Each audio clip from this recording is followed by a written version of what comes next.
As Naruto opened his eyes, he was quickly reminded of the amount of pain he was in.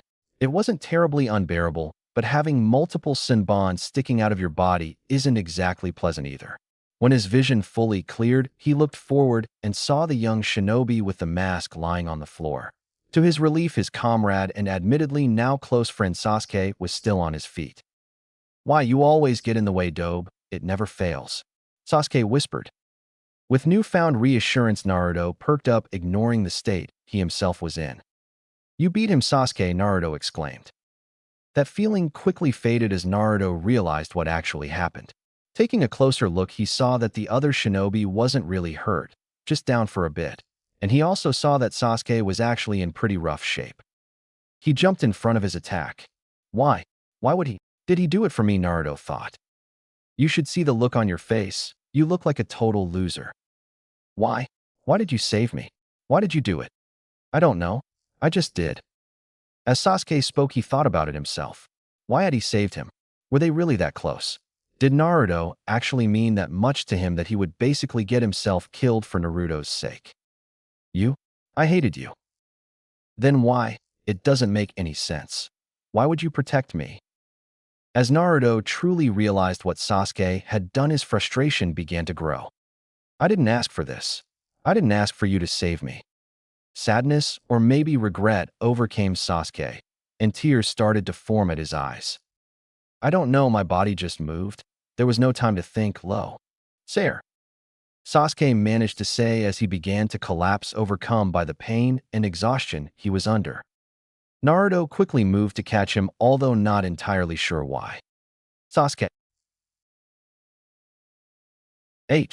He's still out there, my brother.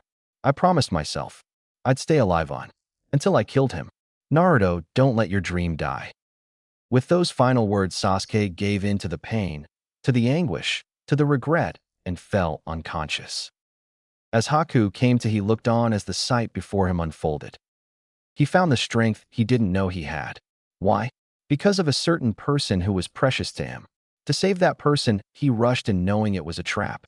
He was a true shinobi, worthy of honor. Is this the first time you have seen a friend die in battle? This is part of what it means to be shinobi. As he finished speaking, he returned to his jutsu, knowing that the end of this battle was near, having defeated the stronger and smarter of the duo. Shut up. I hated you too, Sasuke, and yet you'll pay for this.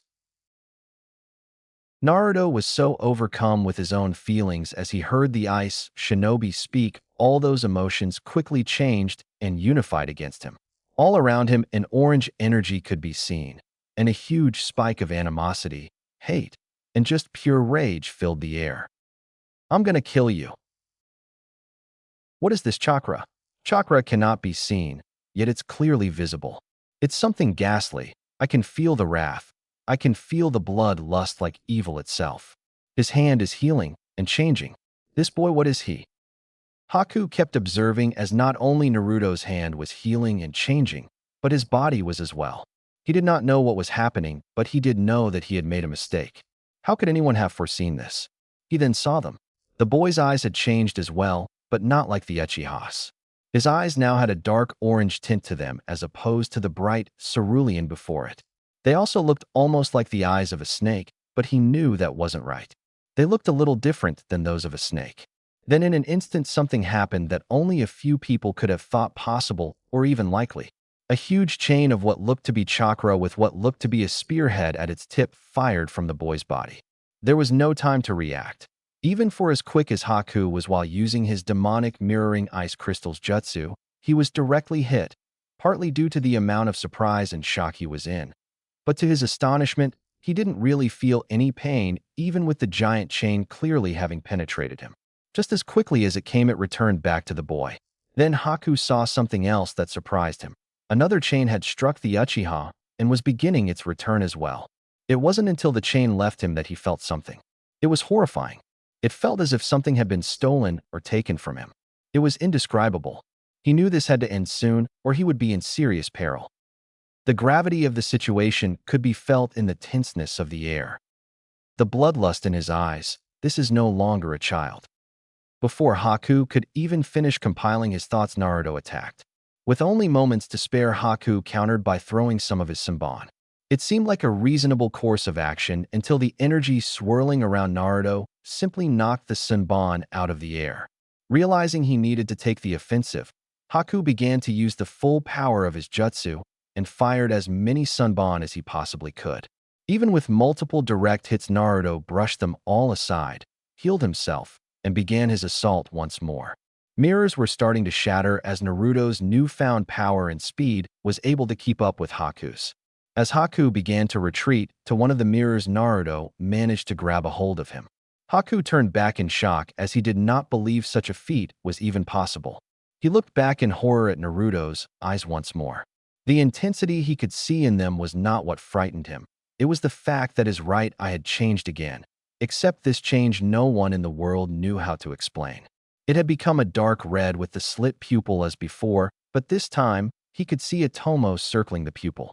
Not only does this boy have that frightening evil power, but he seems to have the same eye power as the other boy.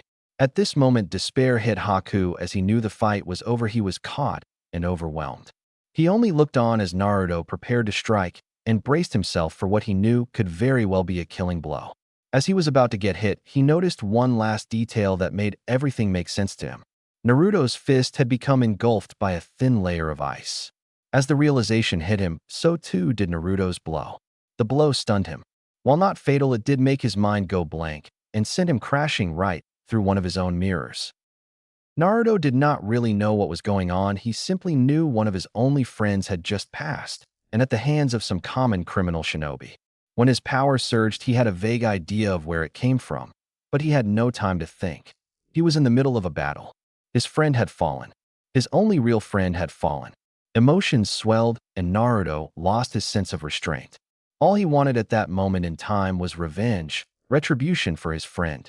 With every passing second, with every movement, with every attack, Naruto lost himself more and more, until finally he landed a direct hit on the enemy he had just apprehended. At that moment, Naruto's mind went blank. Caught on the fine line of sanity and total rage, everything seemed to just halt. Naruto stood in front of what seemed to be a large gate. There was a shallow pool of water on the floor all around him and into whatever room the gate was guarding. There was a ceiling tag on the gate where he would have expected to see a keyhole. After taking in the sight around him, he realized he was in a prison cell. What could such a large gate be keeping locked up? He looked beyond the gate and saw a sight he would not soon forget. Two large red eyes looking back at him. In them he could see nothing but pure hatred and animosity. "So you're the one who's caused me all this trouble." "Tough words coming from you, brat. I'm in no better position than you.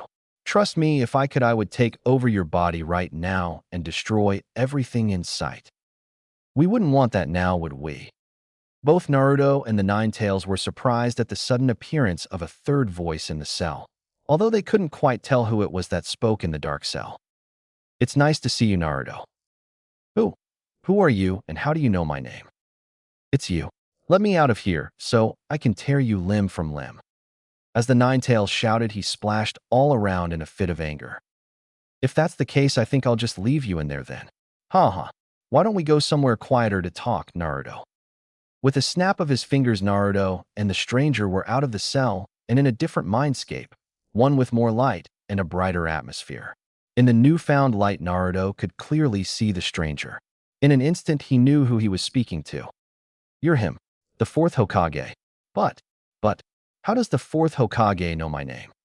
I see you haven't been told very much, have you? What is that supposed to mean? Tell me, Naruto, who is the Hokage right now?" It's the old man. Why do you ask?"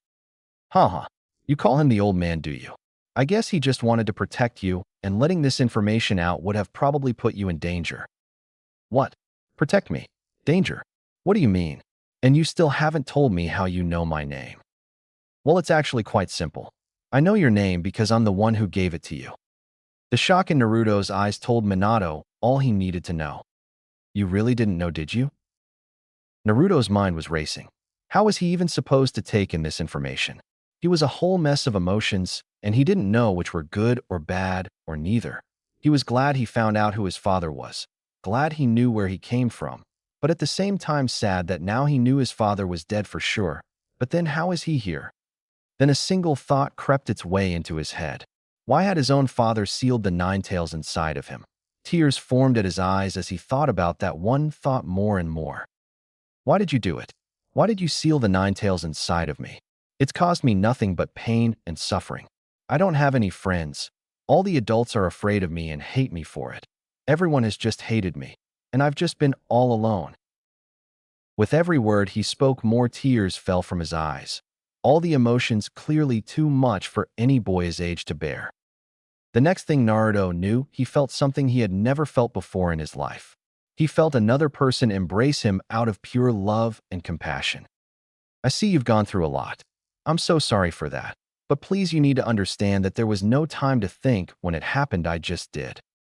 With those words, Naruto thought back to what Sasuke had just done for him, and what circumstances had even made that a possibility. He understood that some things just can't be helped. I've been able to see some of your memories. I wouldn't be so sure about the whole everyone hating you. There is one person I can think of that likes you a lot, almost admires you even. He must be talking about Iruka and the old man. I guess they really are some of my only friends. I wish I had more time. I would tell you what happened and why it happened, but I don't. I'm the one who wrote the sealing formula and put the nine tails inside of you. Yes, but I had a reason for doing so. I believed that one day the village would be danger, and that the power of the nine tails could be used to save it. I believe that you, Naruto, could learn to control that power and use it to do just that. What you believe I could, but how? Part of the answer is in the sealing formula. It allows you to tap into a small portion of the nine tails' chakra and some of his unique powers. But right now you might be a little too young to able to control it all, so you will learn to control more and more of it as you grow older. I've seen the tailed beast holders of the village hidden in the clouds control their tailed beasts perfectly. So wait, there are others like me? People with monsters sealed inside of them too. Oh yes, there are actually 9 of you. One for every tailed beast. Not all of them can control theirs, but I have seen it done, so I know that you can do it too. But how do you know I can? I mean, I'm not very smart, my ninja skills aren't that great, and… Naruto, I know you can do it. I know because you're my son, and I believe in you completely. As he spoke, he placed his hand on Naruto's head. With that statement, Naruto felt a wave of reassurance pass over him. I seem to be running out of time. I'm going to open up the first part of the seal I told you about. Please be careful when relying on the Nine Tails' power, for he is extremely dangerous. For now, just use his power in emergencies. Naruto, all the information I have told you seems to be secretive, so please consult with Lord Third before you tell anyone else of what you learned today. Naruto, just before I go, I just want to tell you that I love you. As he spoke, his body began to disappear into the mindscape. Thank you so much, Dad. That was all Naruto could think to say as he saw his father disappearing. Then a thought hit him. Just before he appeared in his own mindscape, he remembered something weird that happened. One last thing before you go. The chains, the chakra chains, are they one of the power of the Nine Tails? Huh. Oh, Kushina. You'll get to meet him soon enough, my dear. No, actually, they're from your… And with those final words, he disappeared. Naruto was left alone now to ponder on his thoughts. He was trying to figure out exactly what he had just experienced. The one thing that truly dominated his thoughts above all else were 2 words. 2 of the final words his father had spoken to him. Kushina, mother. As Naruto came to, he looked ahead of him in shock. In his fury, he had taken down his adversary, and just as he was about to strike the final blow, the mask that covered the young shinobi's face crumbled away and revealed to Naruto's shock a familiar face. The sight stopped Naruto in his tracks and defused some of the rage he was feeling. You, the guy from the woods, that was you? Why do you not strike? Didn't you just vow to avenge your fallen comrade? Or were those just empty words? Naruto looked back at Sasuke and then proceeded to punch Haku as requested. No, that won't be enough. You're still holding back. If that is all you have, you will never be able to avenge him. Perhaps he didn't mean as much to you as you thought. To show mercy to the adversaries of the one you serve, to allow them to live, isn't compassion, but a blatant betrayal of the very purpose of your life. What is the reason for your existence then? You are of use to no one. It is mere existence without meaning. Yeah, well, speak for yourself. I am speaking of myself. Are you really that blind? This day has shown me that I'm no longer of any use to Zabuza. Why him? To devote your life to some rotten scum who doesn't know the meaning of the word honor. Well, if he is really the only person that matters to you, that's the sorriest thing I've ever heard. There were once others that mattered to me, my father and my mother. Naruto's ears perked up as he heard those words, as they now held newfound meaning to him. As Haku began to tell him his life story, Naruto began to feel his pain more and more. The sadness that was slowly growing in Haku's heart. There was a strange feeling to it. It was as if Naruto could actually feel Haku's emotions. The feeling of sadness, regret, and guilt all became tangible. He was feeling his pain in a way he never had before. It was so visceral, almost as if they were Naruto's own feelings. Then midway through Haku's thoughts, another emotion appeared. It was fear. The fear he and his mother had for simply inheriting a kekkei genkai in the land of water. The fear that was justified by the certain death they were exposed to once they were discovered. Naruto felt Haku's emotions change again. When he mentioned the death of his parents, he began to feel despair, remorse, and loneliness. These were feelings Naruto knew all too well. I lost my purpose. In all the world, there was no one who needed me. I was unnecessary. That's just like me. Why is it you are so determined to become Hokage? It is through the recognition of others that you think you will find meaning and self-assurance in yourself. You see that only through the eyes of others that our lives have any significance. When there is no one who sees you, it is like you do not exist. Then Zabuza came along. He did not look at me negatively because of my strangeness. In fact, that is what he was looking for. He made me necessary again. As he began his story, once again his emotions changed, but it was entirely different this time. Before, Naruto could feel his negative emotions almost as his own, but Haku's new emotions were more positive. Naruto could not feel them at all. I have failed you, Zabuza. All at once, Naruto could feel the guilt and sadness Haku was experiencing again. I am like a blunted weapon without further use. He slowly began to walk towards Naruto. Naruto, kill me. That's the stupidest story I've ever heard. How can you care about somebody like that? He treats you like a slave. You're a human being, not a weapon or a tool. For that very reason, when he found me, I was without a purpose or reason for living, and he gave me both. But now I am a broken tool of no use to anyone with no reason for living. The only thing that gave my life meaning is gone. As he spoke, his primary emotions became sorrow and despair. Tears began to fall from his eyes. Go on, Naruto, for both of our sakes. Kill me. Do it. Quickly. Haku's emotions shifted again with Naruto's hesitation. His frustration caught Naruto off guard. He really wanted Naruto to finish him there and then. There's a lot more to being shinobi than fighting and killing till there is only one man left standing. There are more ways to show one's strength than that. I had a feeling the moment I met you in the woods that we were a lot alike. You know what I mean. I'm just sorry it is you that has to kill me. You're sure about this? It's the only way. Yes. It's weird, I think we could have been friends in another time and place. This is for Sasuke, because he also had a dream. Naruto charged, finally finding the conviction to grant the young shinobi's final request. Thank you, Naruto. In an instant before Naruto could react, Haku's emotions changed again. Haku caught Naruto, to his surprise. There was a new look of determination in his eyes. Naruto couldn't feel that emotion either. Before I go, I should tell you that I'm one of the final descendants of the Yuki clan. That information may be helpful to you in the future. Haku began his one-handed hand seals. He was preparing another jutsu. Behind him, a new ice mirror formed. He stepped back into it and disappeared. Naruto was left awestruck. It was not Haku's sudden change in plans that left him amazed, but the fact that as Haku performed his jutsu, Naruto saw the whole thing and felt like he analyzed it perfectly down to the hand signs, chakra proportions, and control. Then Naruto was in for another surprise as he looked into the mirror. His right eye was not its normal cerulean.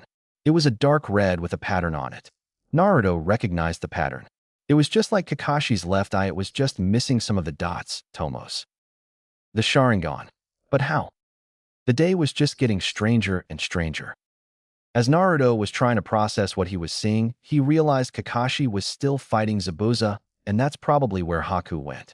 Just then the mirror shattered. He undid the jutsu? Why? Then came a shockwave. Naruto knew where it came from, but was unsure what was actually happening.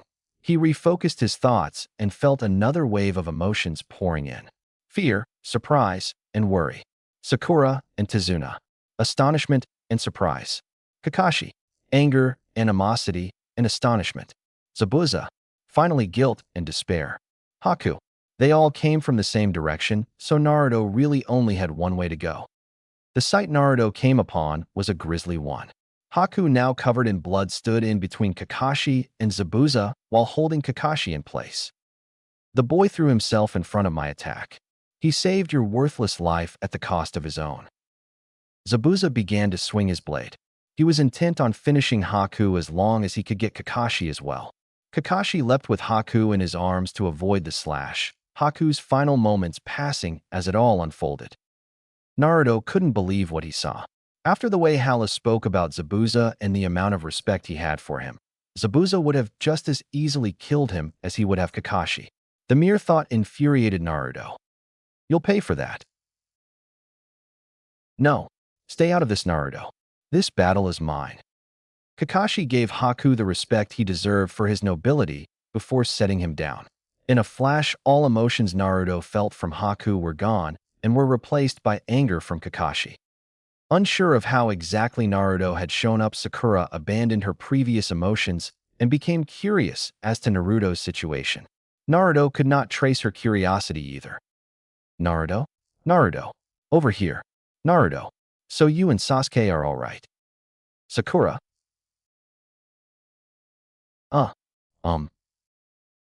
The hesitation could clearly be seen on his face. It quickly turned to grief in a matter of seconds. Is something wrong? And no. Naruto clearly felt Sakura's emotions. She was anxious. She knew what Naruto's hesitation meant, but she didn't want to believe it. Her anxiety quickly began turning into sorrow and grief. Amidst the commotion, Zabuza attacked again, hoping for an advantage through the element of surprise. Although processing the information from Naruto, Kakashi was ready and countered. Tazuna saw the look on Sakura's eyes. She had to go see him. Let me take you to him, Sakura. As long as we stay together, you won't be disobeying your sensei's orders. Thank you. As they ran past him, Naruto realized something he never wanted to be a reality. In Sakura's sadness, he saw how real and visceral her feelings were. She was hurting. She truly loved him. The reasons as to why she felt that way Naruto would never understand, and therein Naruto realized that Sakura would never really love him. Even with Sasuke gone, she would never feel for Naruto the way she felt for Sasuke. Sakura's emotions only intensified as she reached Sasuke and truly saw the state he was in. He could hear her cry, and there was nothing he could do about it. He only turned to observe the events in front of him. Kakashi was truly impressive. Naruto would have never guessed by Kakashi's attitude that he was really as strong a shinobi as he actually was. Kakashi had regained the advantage in his fight, and without further injury. It was clear that the fight was over. Zabuza had lost control of an arm and was fighting at a disadvantage. Naruto could feel a brand new set in, although you didn't need special powers to see the panic making its way into Zabuza's eyes.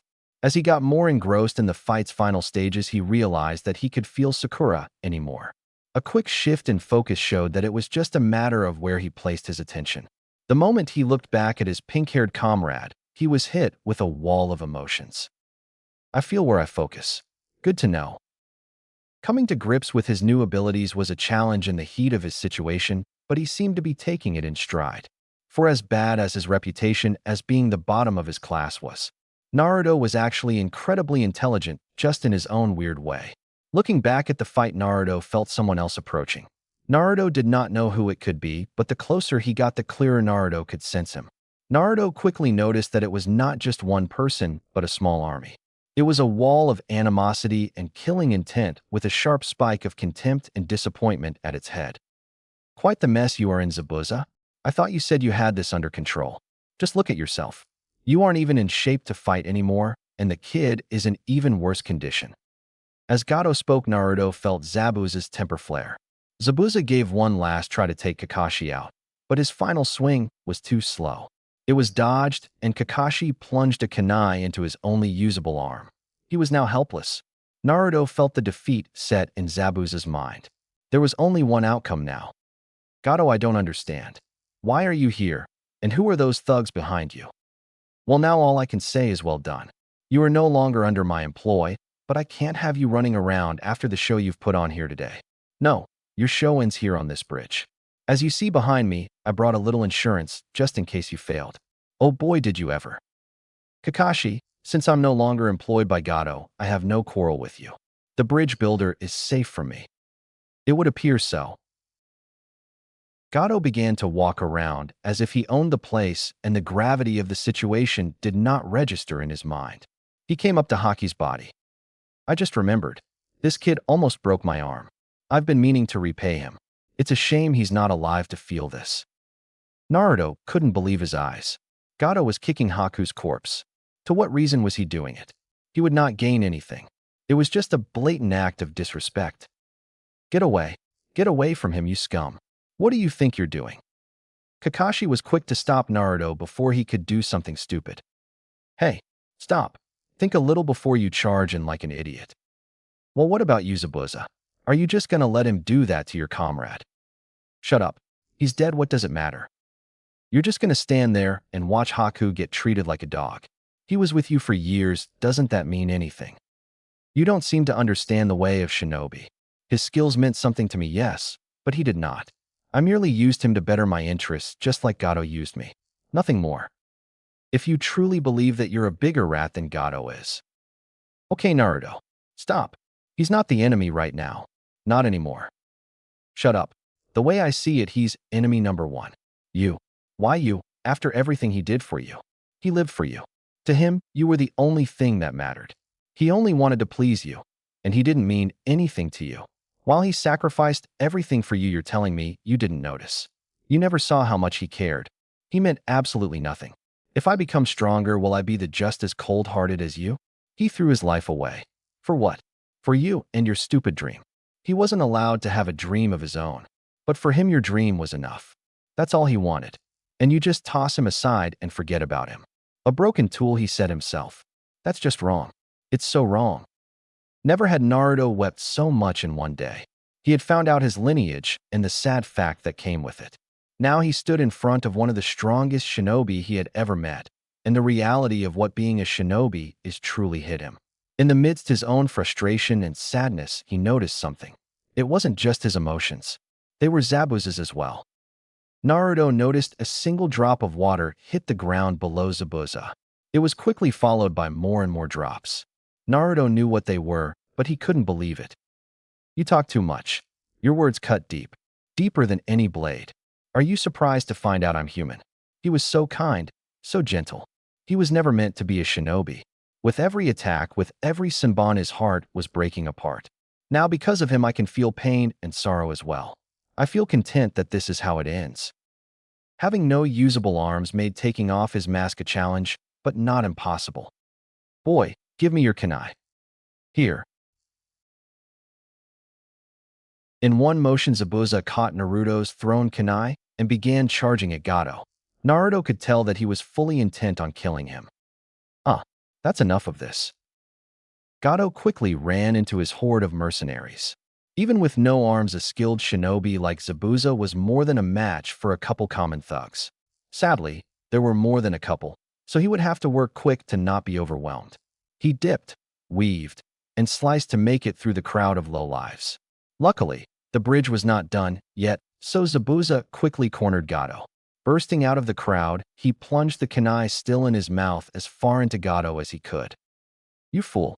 If you really want to join your friend that badly, go ahead, but I'm not going with you. Where Haku has gone, I cannot follow, but I'll be looking forward to seeing you in hell. I hear there are a lot of other demons down there. I should fit right in, but you Gato are in for a long and miserable eternity.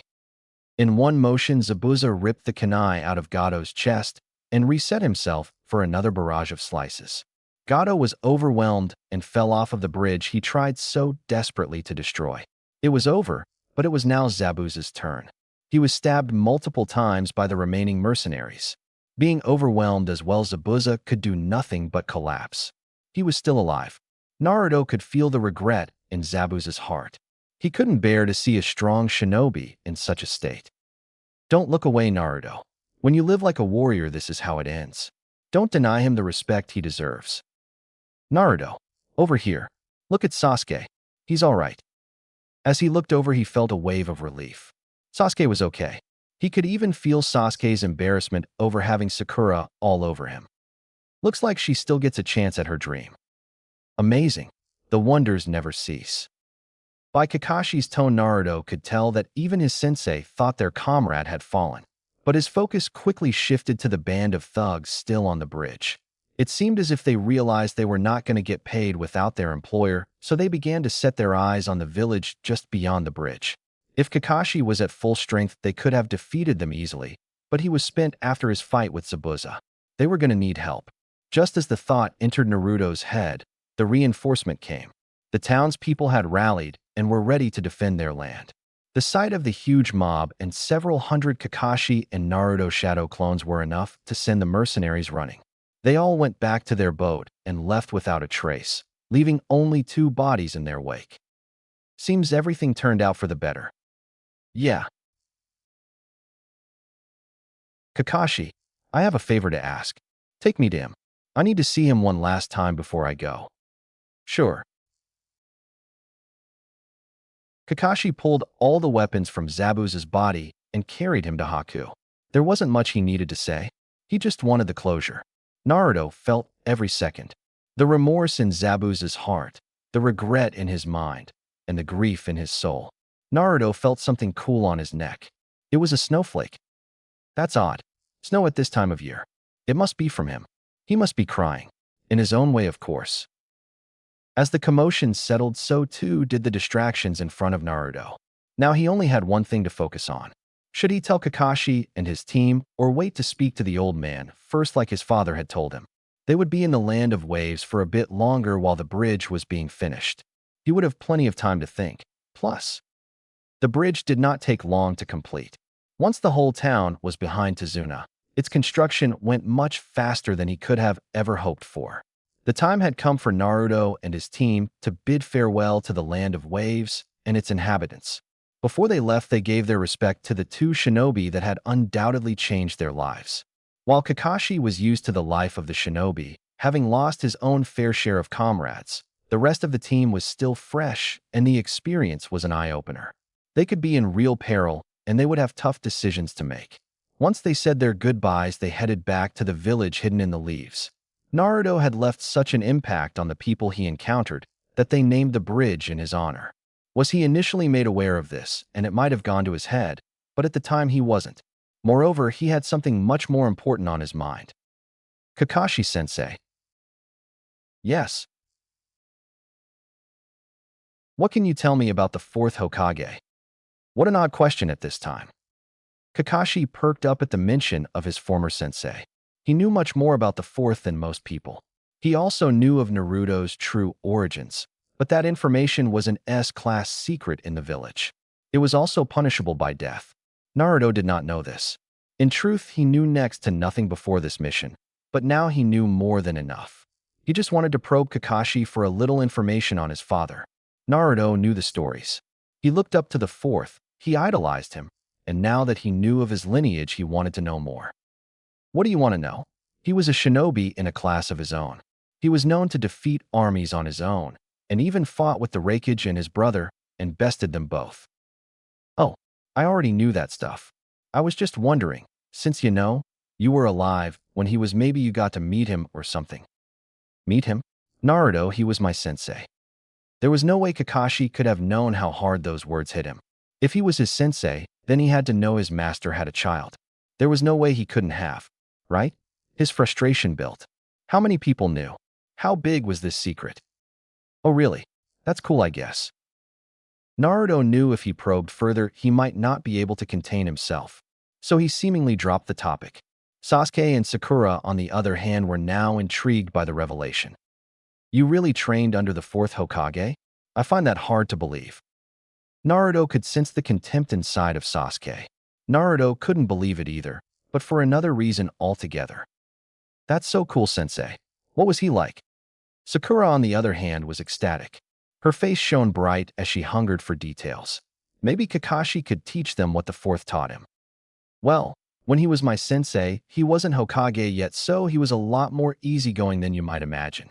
You might not even initially suspect he was a shinobi capable of being Hokage. He had everything going for him.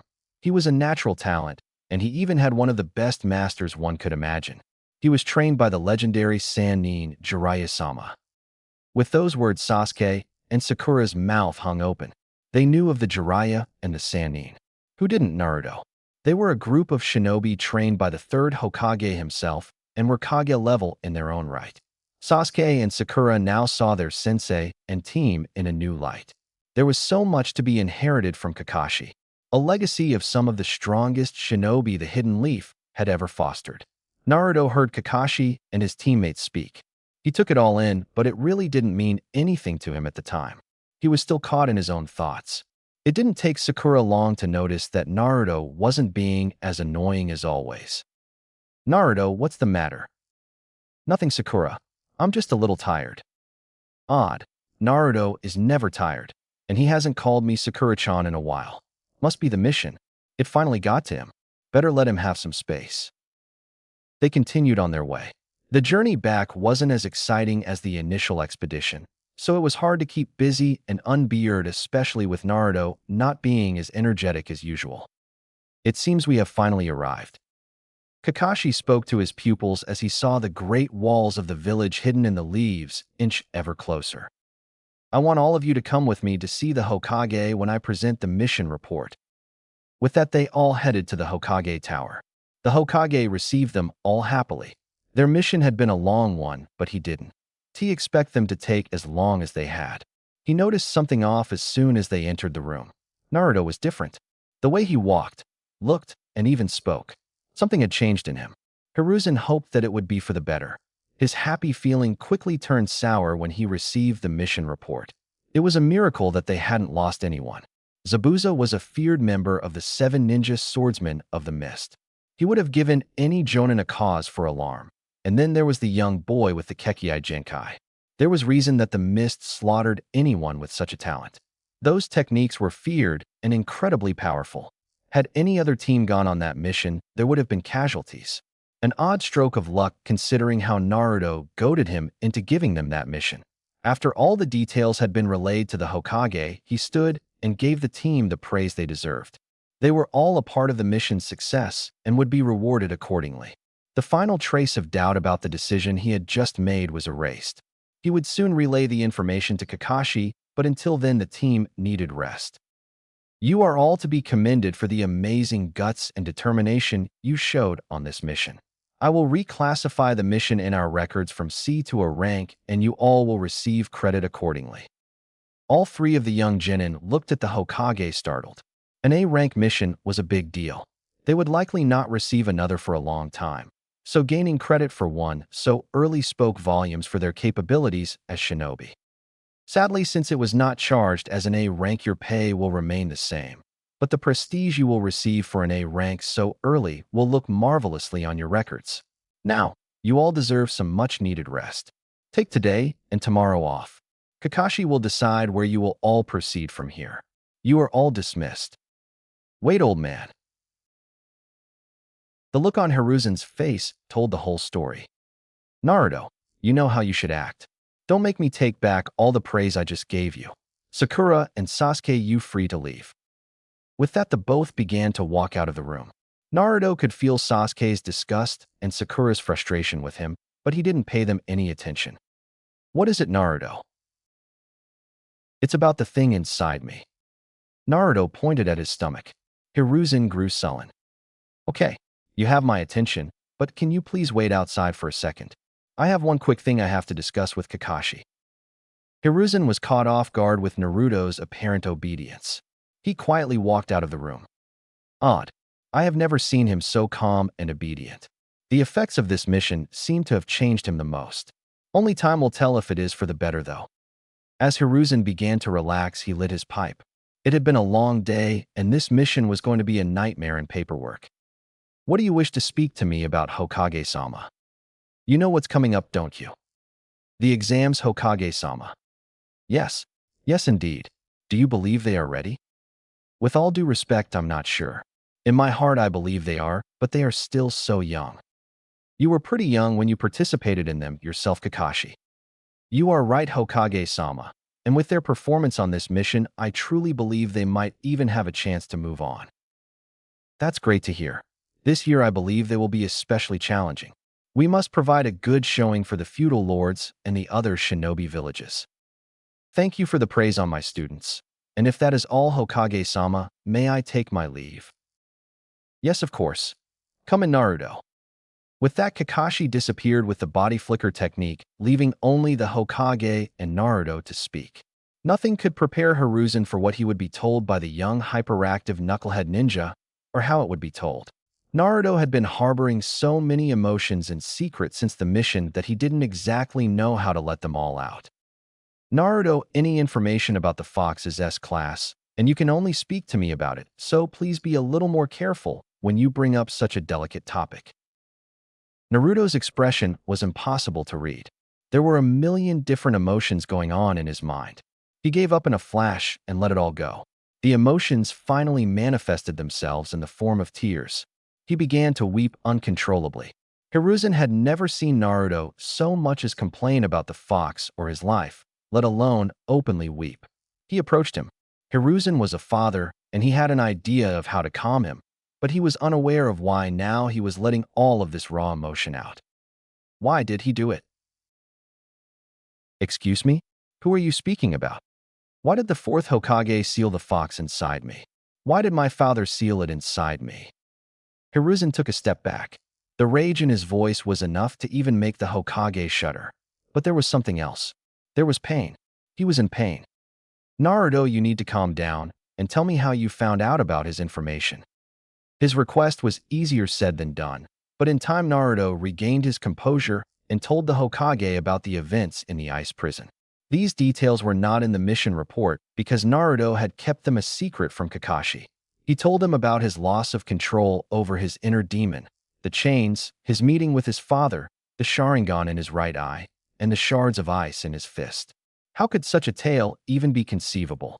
Every word was more outlandish than the previous, and yet Hiruzen could see the genuine look in Naruto's eyes. He was speaking the truth. Once he finished speaking, Hiruzen took a pause to process all the information. Minato, your genius knew no boundaries. Okay, Naruto, what I'm about to say is an SS rank secret. The only person you can tell about this is Kakashi for reasons you might already know. Your father was in fact Minato Namikaze, the fourth Hokage. We concealed this information from as many people as possible to protect you. Your father had plenty of enemies, and many of them would have liked to see you dead if they knew you were his heir. I guess I can understand that. But what about my mother? Who is she? Naruto, what is your surname? Uzumaki. That is not the name of a mere ward. The Uzumaki were once a grand clan to the east in the land of eddies. Great calamity struck them, and they were dispersed across the continent. Your mother was one of those survivors. Her name was Kushina Uzumaki. For the same reason you were kept a secret, so too was she. If people knew she was married to Minato, they would have tried to pursue her to get to him. Thus, not very many people knew of her connection to Minato. When the Nine Tails disaster happened, both of your parents sacrificed their lives to keep him under control. The seal on your belly is the result. Your parents would not have asked any other parent to do something to their children if they weren't ready to do it themselves. You and your parents are heroes. Naruto was so engrossed in the information he was receiving that he didn't notice Hiruzen's sporadic walking around the room. He was deep in thought. Now to move on to the powers you exposed during your battle. If you wish to know more about your parents, speak to Kakashi in secret, please. As I said, secrecy is of utmost importance. You said you think you can feel negative emotions. Naruto simply nodded as he listened. He was speechless. So much information had come so fast that he was trying to take it all in at once. That is indeed a power of the Nine Tails Jinchuriki, but not originally. That power originally came from Mito Uzumaki, the first Nine Tails Jinchuriki. She was a very respectable woman, and she was the wife of the first Hokage, Hashirama-sama. When she passed, the ability did not. It remained with the nine tails, and its Jinchuriki to come. The chains are a little different. They are a power of not just one person, but of your Uzumaki clan. They are almost like a kekkei genkai, but are a little different. They don't come from your chakra, but from your own life force. Your essence in a sense. They are a part of you. Since the Uzumaki clan is almost extinct, it is unknown if it is a common ability, but we do know that your mother was able to wield it. The Uzumaki clan was known for its great knowledge of Fuin Jutsu, sealing jutsu.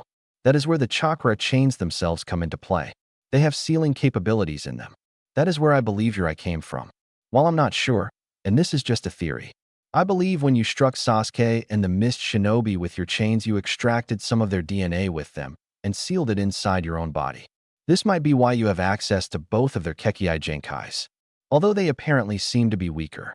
You only have one Sharingan eye and small amount of ice power.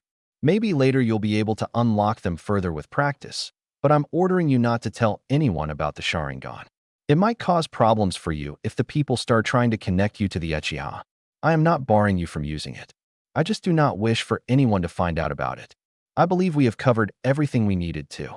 Before you leave, I will show you a Jinjutsu to use on your right eye to cover it when you wish to use the Sharingan.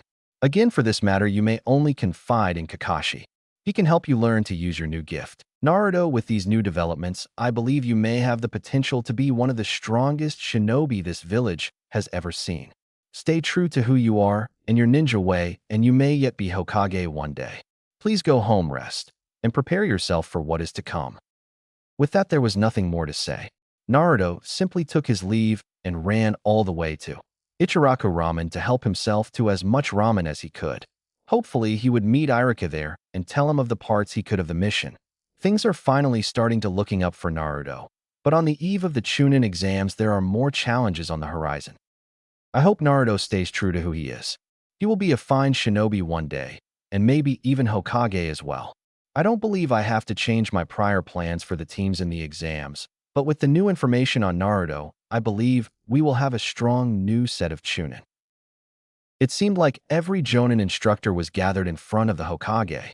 The reason was very clear, although not yet properly announced. As I look around, I see some of the finest Jonin instructors I've ever had the pleasure of directing. It is now that time again when we will recommend our Genin to undergo the Chunin exam. I know that all the previous Genin teams are ready, but we have some rookie teams we need to evaluate first. Kakashi, Kurenai, and Asuma are your rookie teams ready to participate in these exams. If so, nominate them now. I, Kakashi Hitaki, lead the Genin team of Sasuke Uchiha, Sakura Haruno, and Naruto Uzumaki, and I nominate all three of my students for the exam. I, Kurenai Yuhi, lead the Genin team of Kiba Inuzuka, Hinata Hyuga, and Shino Aburame, and I nominate all three of my students for the exam. I, Asuma Sarutobi, lead the Genin team of Shikamaru Nara, Ino Yamanaka, and Choji Akimichi, and I nominate all three of my students for the exam. I have read the reports, and all these candidates seem ready to partake in the exams. I would, however, like to make one request. This request can be denied by either of the Jonin instructors it involves. To ensure the highest probability for success for these young ninja, I would like to propose a temporary roster swap for the duration of the Chunin exams only. If I may request that we swap Sakura Haruno and Hinata Hyuga from their respective squads, would there be any opposition? Hokage-sama, to what reason would you like to swap Hinata from my squad? I will be honest. It is not entirely my idea. The elders wish to have a Byakugan and Sharingan team compete to show the full extent of our village's power. I will say that I am not against the idea because it will benefit not only the Uchiha and Hyuga, but also because it will benefit Sakura Haruno as well. She is one of the most promising Jinjutsu types we have ever produced, and if she could study under the tutelage of one of our most prominent Jinjutsu specialists, she could become a strong force for our village. When he puts it like that, it's hard to say no, isn't it, Kurenai? I guess you're right, Kakashi, but you get one thing straight. You take care of that poor girl. She's been through so much so young that I wouldn't want her getting hurt because I was unable to protect her under your watch. Kurenai, you do know who the other two members on my team are, don't you? Everyone has their struggles and hardships, and sometimes it takes someone going through similar problems to help them overcome those struggles. Enough. If you two don't have any objections, the roster swap will become active immediately. The exams begin in 1 month. You have until then to prepare your teams. Hey, let Konohamaru go. Naruto was shocked as to why a shinobi would be treating a child in such a way. Konohamaru was being held above the ground by his scarf by a shinobi in all black clothing. Next to him stood a kunoichi in white. They did not seem like leaf shinobi. Let him go or else. Or else what, pipsqueak? Kankuro took a second to measure up the orange shinobi. He was unimpressed. The pink kunoichi behind him was nothing to behold either, so he shifted his attention to the kid in his arms. Just as either of them were about to make a move, a rock hit Kankuro's hand hard enough to force him to let go. Sasuke. Sakura looked up to see Sasuke in a tree above the whole scene that was playing out. You're a long way from home, outsider. Why you? It's arrogant brats like you that make my blood boil. Kankuro measured up his new foe. He looked like more of a challenge, so he began to unravel the pack he was carrying. Kankuro, stop it. Nobody heard or saw the sixth shinobi coming. He was in the same tree as Sasuke, but even he didn't seem to notice him. You're an embarrassment to our village. Let's go before I kill you. Why? Yes, Gaara. Naruto felt two distinct emotions at that time. One was genuine fear coming from Kankuro, and the other was a sense of pure hate and animosity coming from Gaara. He had never felt such negative emotion. It was terrifying in its own right. As they began to leave, Sasuke jumped out of the tree and landed near Naruto. Hey, Sand Shinobi with the gourd on your back. Identify yourself. Why are you here? My name is Gaara of the Desert, and my companions and I are here for the Chunin exams. What is your name, if I may ask? My name is Sasuke Uchiha. Seemingly pleased, the red-headed shinobi and his comrades took their leave. What was that all about? I don't know, Sakura, but did he say the Chunin exams? Damn it all. It's always the same thing with him. He tells us to meet at a certain time, and we end up waiting for him for hours. Naruto and his team were just about fed up with waiting for Kakashi like they usually did when something different happened. In the distance, they could see 4 figures approaching them. There were kids about the same age as Naruto and an older woman in her 20s maybe. The closer they got, the better Naruto could recognize them. They were some of his former classmates. Hey, it's Kiba, Hinata, and, man, what was his name? It's Shino, you idiot. Oh yeah, thanks, Sakura. I guess he really isn't calling me Sakura-chan anymore. Naruto decided to focus on them to see if he could feel anything. There was no negativity coming from the guys or the woman, but as soon as he focused on Hinata, he felt a huge spike of nervousness. Why is she so nervous? Well, if it isn't our old classmates. They don't look too much stronger, right, Akamaru? Arf, arf.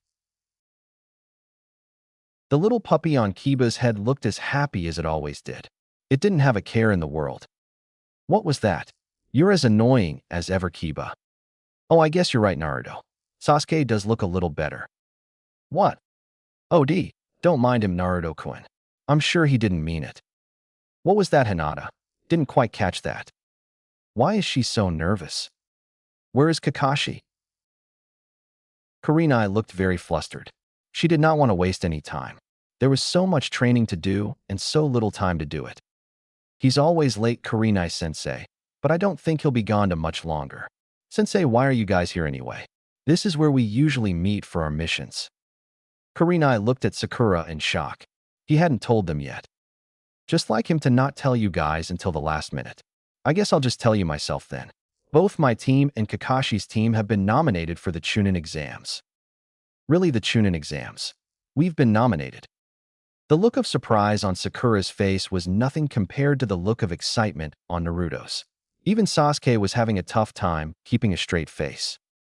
That's right. As Kakashi appeared behind them, he received looks of frustration from Sakura and Naruto. While the decision to participate is up to the individual, the Hokage has asked for Kakashi and I to make a temporary change to our team rosters to train for and participate in the exams should you all choose to participate. It was clear that the Genin on Kurenai's team didn't know about the roster swap either. But Kurenai-sensei, I like our team the way it is now, right, Akamaru?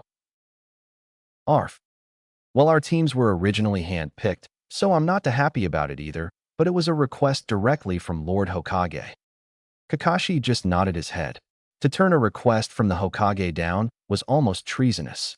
As such, for the next month and for the duration of the Chunin exam, my new team consists of Naruto, Sasuke, and Hinata Hyuga.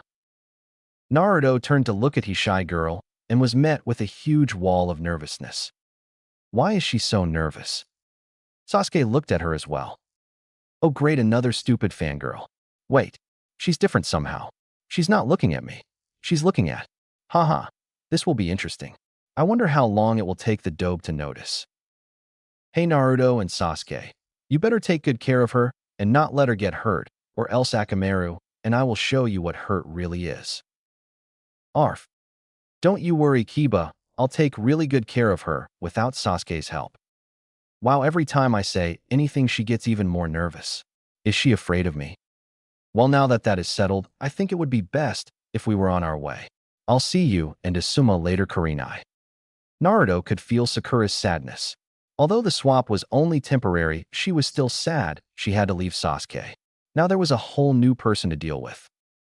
She probably has the same silly thing for Sasuke that Sakura and Ino have. It's just going to be one big annoyance. Once Kurenai and her new team left, Kakashi looked at his own squad. Having a Hyuga on his squad was going to offer a brand new dynamic to their team. Kakashi already had one of the better combat teams, and now with a taijutsu-oriented Hyuga, that aspect of his team grew exponentially. Okay, Hinata, why don't you introduce yourself? Why don't tell us things you like, things you hate, and dreams for the future? Hi, I like sweet things like cinnamon rolls, and… She blushed deeply when she looked over in Naruto and Sasuke's direction. Only Sasuke knew why, but it didn't take Kakashi more than a couple seconds to figure it out as well. Naruto, on the other hand, didn't even consider her having feelings for him a possibility. Such a concept was completely foreign to him. Hinata, are you sick? Your face is getting a little red. Seriously, what's the matter with her? She's really weird. No, I'm fine, Naruto-kun. Kakashi and even Sasuke had a smirk on their faces. It wasn't their place to say anything, so they kept to themselves on the matter. You really are something dope. Stop calling me that, team. And what do you mean by that? By the look on Hinata's face, Sasuke knew he should drop the subject, so he just gave Naruto a dismissive look and turned back to Hinata. Ignore him. He's just a baka. Sasuke was not at all prepared for the look Hinata gave after he openly insulted Naruto. That one act confirmed his and Kakashi's suspicions. Naruto was too focused on Sasuke to even notice the look or even the brief change in Hinata's emotion. Kakashi looked at the three of them and only sighed. The dynamic of his team hadn't really changed that much by the look of it. Okay, please let Hinata finish. Hi, I just like seafood. I like to garden as a hobby. Naruto perked up when she spoke about gardening. While Naruto really didn't have the funds or time to own or care for a large garden, he did like the peaceful nature of caring for the few plants he did have in his small apartment. My dream for the future is to prove myself to someone. I want him to acknowledge me. Wow, Hinata, that's a cool goal. Don't worry, we'll help you impress that person no matter what. Right, Kakashi-sensei? If Kakashi wasn't wearing a mask, the huge grin on his face would have thrown Naruto for a loop. Sasuke, on the other hand, was smirking rather openly. It was odd to ever see Sasuke in a good mood, but this was one of the rare occasions. Yes, Naruto, will all be training together for the next month to prepare for the Chunin exams. We all want to impress those who show up to watch the finals. The first day went by a little different than usual. While Hinata was a lot less confident than Sakura, she was more capable. She had a fierce work ethic, which matched well with Naruto and Sasuke's.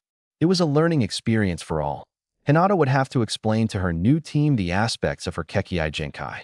The Byakugan was the treasure of the Hidden Leaf's most powerful clan, and had to be treated as such. In the first day, all attention was on the shy girl as she disclosed what she could about her special ability. Her clan made it top priority to keep as much secret about the Byakugan as possible. She only demonstrated the basics of the gentle fist style to them. She was no expert at that style of combat yet, but she was more than capable. Kakashi had asked her if it was okay to examine her moves with the Sharingan. Hinata was unsure, but agreed since she knew she would have to cooperate with her new squad for the time being. All three of guys activated their Sharingan. Naruto made sure he stood further back as if uninterested to make sure that Kakashi and Sasuke couldn't see him use his own Sharingan. The Jinjutsu the third Hokage taught him was effective, but Naruto had a very difficult time with Jinjutsu. He hadn't perfected it, so he didn't want to take a risk. He wanted to tell Kakashi about his conversation with the third, but he hadn't had the chance. He had decided to tell him after this day of training. They all observed how the gentle fist used an extension of chakra as its main source of power. It was truly a technique to be wary of. That is how the Hyuga fighting works, simply explained anyway. Kakashi had faced Hyugas before. He knew what they were capable of. Kakashi was impressed.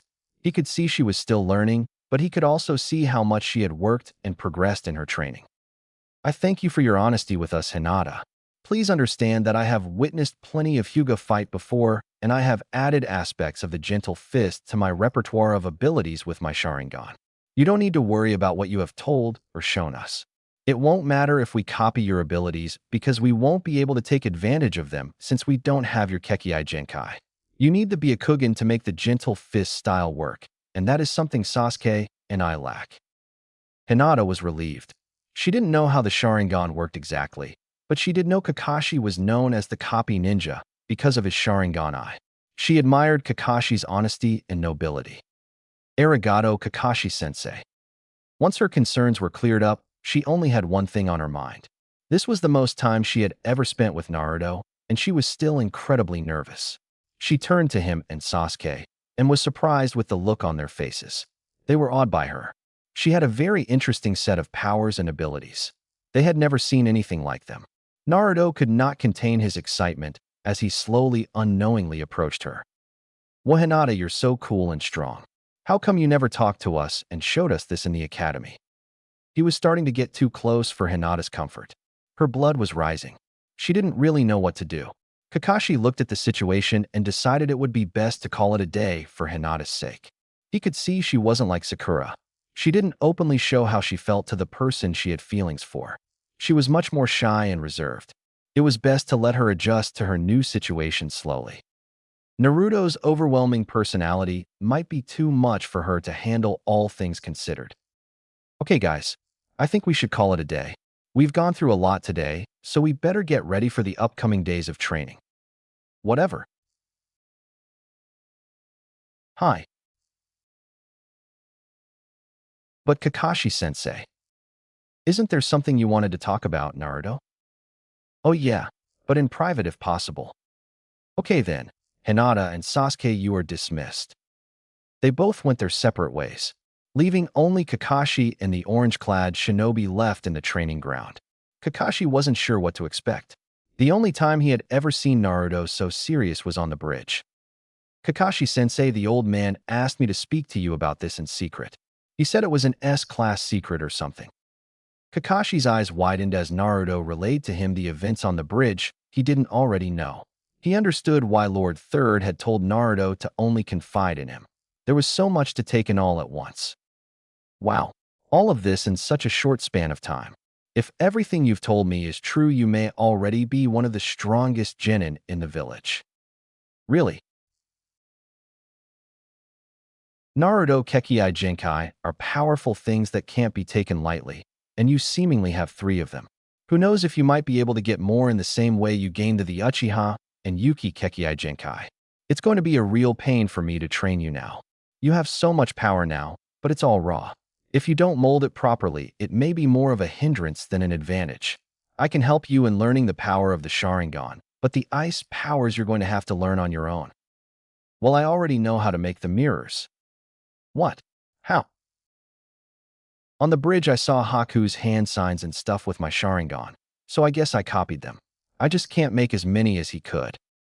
Show me, Naruto. At Kakashi's request, Naruto took a few steps back. Kakashi looked on in awe as Naruto made the one-handed seals and produced 2 ice mirrors several meters apart from each other. Naruto seemingly jumped into one of the mirrors, disappearing into it briefly before reappearing in the other mirror and jumping out of it. Amazing, Naruto. although they don't really fit your fighting style, so you may not see much use in them. Yeah, I figured as much, but I could probably still make my own ice jutsu, right? I suppose you could. Okay, Naruto, here is the plan for the next month. I have to train all three of you for the exams, but you all have your own special needs. This is going to be a lot more work than I thought. In the early morning, I'm going to train Sasuke individually. During our regular training sessions, I'll focus on Hinata a little more than you guys, and after we're all done, I'll train you individually for a little afterwards. Awesome. There's no way we won't make Chunin at this rate, you know. The day is still young, Naruto. How about we train a little now? Really? Yahoo! Okay, settle down. There are going to be two parts to the training I plan to do with you. First, how many shadow clones can you make? I don't really know. Several hundred, I guess. How can he say that so nonchalantly? Several hundred shadow clones is amazing. Okay, so I don't know if you've noticed that when your shadow clones dissipate, you get all their new memories and experiences. Really? Well, now that you mention it, I guess it kinda does seem like it happens. Well, anyway, we're going to use them as your training tools. Every time we train, you're going to make a couple clones so you can multiply your experience. Simply put, you'll learn techniques faster since you'll be learning several times faster than normal.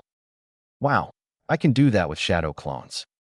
It's important that you don't make too many clones, because having the exhaustion of several hundred Narutos return to you all at once might just kill you, or worse, leave you weak enough for the Nine Tails to take advantage of you. We must find a happy medium. Now the second part to our training will be a technique. Oh boy, awesome, a new jutsu. It's not really jutsu. It's just a technique, like I said. Have you ever heard of Lady Tsunade? No, I haven't.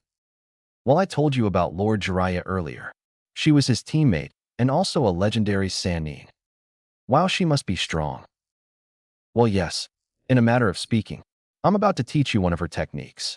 It's called chakra forcing. Basically, you focus a huge amount of chakra in a part of your body to massively increase your capabilities, whether it may be speed, strength, or durability.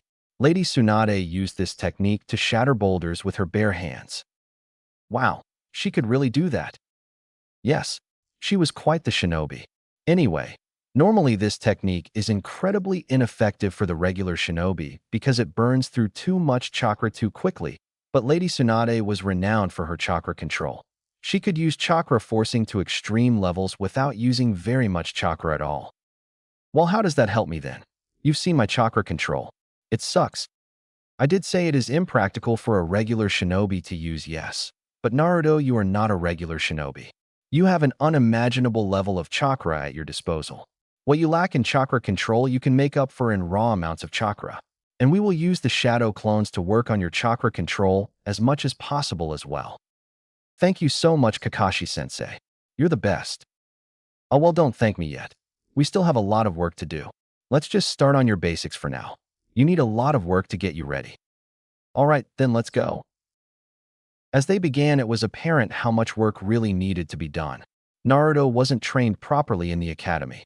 Until he was taken on by Iruka, all the other teachers had neglected him. There was only so much Iruka could do for Naruto. All of his skills needed work, but they had a whole month and the advantage of Naruto's shadow clones. He would become a shinobi to be reckoned with in that time. Both Kakashi and Naruto were so focused on each other that they never noticed the fact that Hinata had never truly left. She had been observing Naruto the whole time. She was surprised at how far he had progressed. She didn't actually hear much of anything, but she had seen the ice. She didn't know it was a kekkei genkai. She just assumed it was a new jutsu Naruto had learned. She also did not activate her Byakugan. There was no reason to. Because of that, she wouldn't be able to see the Sharingan in Naruto's right eye. For Kakashi's skills as a former Yenbyu and Naruto's new sensory powers, they should have been able to sense her there. But Hinata was all too used to hiding in the shadows. Naruto and Kakashi's focus also helped conceal her from them. And so the days went on as planned. Sasuke received his training in the mornings. The group trained as a whole during the day, with a special emphasis on Hinata, and Naruto would get his training after that with Hinata observing the whole while. The trio of comrades grew really close. Sakura's feelings were no longer a problem. There wasn't that annoyance barrier for Sasuke anymore, so he found it easier to cooperate with his team. Hinata grew more comfortable around Naruto. but was still properly reserved since she didn't really know how to go about her feelings. Naruto was really enjoying himself as well. He had grown fond of Hinata, and while he still saw Sasuke as his rival, it wasn't because he felt he had to compete for Sakura anymore. He had moved on since the events on the bridge. He now saw Sasuke as a rival for the right reasons, and it drove his motivation to become stronger. As the days passed, the progression of the shinobi became more and more apparent. With every day, more and more foreign shinobi began to arrive for the exams, and with every day, the three young shinobi began to look more and more prepared for the upcoming challenges. A month flew by in no time at all. Training had gone well. It had worked wonders for everyone in the squad. Both Sasuke and Naruto had grown very comfortable with their respective Sharingans. Hinata's taijutsu skills became more refined and now weren't just limited to the gentle fist. In their individual training, Sasuke got more refined chakra control and added to his fire jutsu repertoire, and Naruto became very proficient with chakra forcing, the efficient use of his shadow clones, and with Kakashi's help he had even developed an ice jutsu that would suit his fighting style. Kakashi was proud of his students. He truly believed they had a chance. The day finally came, and all three of them seemed to be fully intent on taking the exam. They gathered as a group and head to where they were assigned to meet the rest of the candidates. They were set to meet in room 301 at the Shinobi Academy. Once they seemingly got to the correct part of the building, they saw a huge crowd around the room marked 301. For some reason, there were two Leaf Shinobi acting as bouncers to the room. They were pushing around a young guy in green tracksuit and a kunoichi with double buns in her hair. Sasuke looked to Naruto and Hinata as if asking if he should intervene or if they would do it. Naruto simply nodded to him. Sasuke turned to the bouncers with a look of disgust. "Don't tell me the tests have begun already. Room 301 is on the 3rd floor. We're on the 2nd. Get rid of the Jinjutsu." Everyone around him was surprised. The bouncers looked at him and simply nodded. Their charade was up. The Jinjutsu was dispelled, and they simply disappeared. The guy in the green turned to look at Sasuke. "You saw through it as well." "Yeah, and you're also not a good actor. Why were you letting them shove you around like that?" "I simply do not wish to disclose the limits of my abilities so early." "That's smart, I guess." Just then, a third shinobi walked up to join the guy in the jumpsuit and the kunoichi with the buns. He had the eyes of a Hyuga. "Hey you, who are you?" "I'm not inclined to answer." Sasuke turned back to Naruto and Hinata and motioned to them that it was time to go. Naruto noticed the look and ill will the Hyuga shot to Sasuke, but what surprised him was that he also directed it at Hinata. As he was about to say something, Hinata pulled on him. She did not want anything to start up there with her cousin. On their way up to the room, they were stopped by the same shinobi in the green as before. "Sasuke Uchiha, my name is Rock Lee, and I am here to challenge you to a spar. I believe I am the strongest genin here and would like to see if the powers of the Uchiha can compare." Naruto looked at Sasuke with a look of encouragement. There's no way Sasuke could lose to him. "Go for it, Sasuke." Sasuke charged at Lee. It quickly became apparent that Lee was fast and very skilled in taijutsu. Sasuke couldn't keep up and was quickly kicked back. "You're fast. I've been looking for an excuse to use these. I'll see through whatever jutsu you're using now." Both Naruto and Sasuke activated their Sharingan. The confidence Sasuke had was quickly broken down. Lee simply moved faster than Sasuke could react. Sasuke was fast, but not fast enough. "I know of the Sharingan. It allows you to read my movements almost before I'm ready to make them myself. But what good is that if you're too slow to react?" He kicked Sasuke in the air and began to perform a taijutsu. Both Naruto and Sasuke analyzed it. Dancing Leaf Shadow. Now to end this. As Lee was about to execute, he was knocked out of the air by a green blur. Naruto quickly moved to catch Sasuke. How could Sasuke lose? Once Sasuke and Naruto looked over to Lee, they saw what appeared to be a mirror image of him, but only older. Lee Sensei was scolding him on his behavior. Their interactions were odd and unorthodox. They expressed great emotion and even tears. "I apologize for how my student behaved. Am I right in assuming you're all from Kakashi's squad?" Sasuke and Naruto were still shocked at how odd the two green shinobi were, and how Sasuke lost to one of them. Hinata seemed to be the only one who could speak. "Hi. Well, I'll have you know that I've been called Kakashi's eternal rival, so I'll be watching out for you guys. Good luck, and Lee, you should accompany them to the exam. In a flash, he was gone. There was no doubt he was an elite Jonin, but he was a very odd Jonin. Lee walked up to the stunned trio. I am sorry for attacking you, and for lying to you. When I said was the best genin at the exams, I did not mean it. The person I believe to be the strongest genin at the exams is the other guy on my team. I merely wanted to test my skills on someone I knew would be a strong challenge. I'll see you guys up there. How could I lose to him? I don't know Sasuke. Did you get a good look at him? He seemed like a very hard worker. He probably works a lot harder than we do. I think Naruto is right, Sasuke. We just need to work harder. Yeah, what he said bugs me. I need to be faster. A little late now. Let's hurry up and get to the exam. Once they made it up to the assigned room, they were greeted by Kakashi. Well, the time has come. You have all come, and for the right reasons. Sasuke, Naruto, and Hinata, I'm proud to call myself your sensei. I have seen you all grow so much in the time that I have supervised your training and believe you are all ready, even if it was only brief for Hinata. Once you step through those doors, you will be on your own, so best of luck. A fresh wave of reassurance passed over the three genin. They thanked Kakashi and stepped through the door. Upon entering, they were met with menacing glares from many of the genin already in the room. Naruto couldn't really distinguish anyone feeling among the crowd. He did feel Hinata's nervousness beside him, so he gave her a reassuring look. It only caused her nervousness to be replaced with embarrassment as her face flushed. Sasuke, I was wondering when you would show up. I've really missed those brooding good looks of yours. Hey, Ino Pig, back off Sasuke. He's mine. Naruto turned to Sasuke, and he clearly felt his frustration and annoyance. Ino had jumped on him and was hanging on his neck, while Sakura was shouting at her to get off him. Naruto couldn't help but grin. Behind them, he saw the rest of both Sakura and Ino's teams. Kiba, Shino, Choji, and Shikamaru seemed to have already found each other and were simply chatting. Once they saw Naruto's team and the commotion with Ino and Sakura, they decided to walk over, Kiba leading the way. Would you look at that? It's like a class reunion. All 9 rookies together again. This should be fun. Well, at least for all of us good enough to make the cut. Right, Sasuke? Sasuke had managed to free himself from Ino and had rejoined his team, while she and Sakura continued to bicker. Careful you don't get overconfident, Kiba. We've all been training hard. Naruto gave Kiba an annoyed look. Yeah, that's right, we've all gotten really strong, you know? I'll just have to show you later. They all seemed to be getting along well enough, but they weren't very quiet or discreet. A shinobi with gray hair and a leaf headband walked up to the group. Naruto sensed something off about him.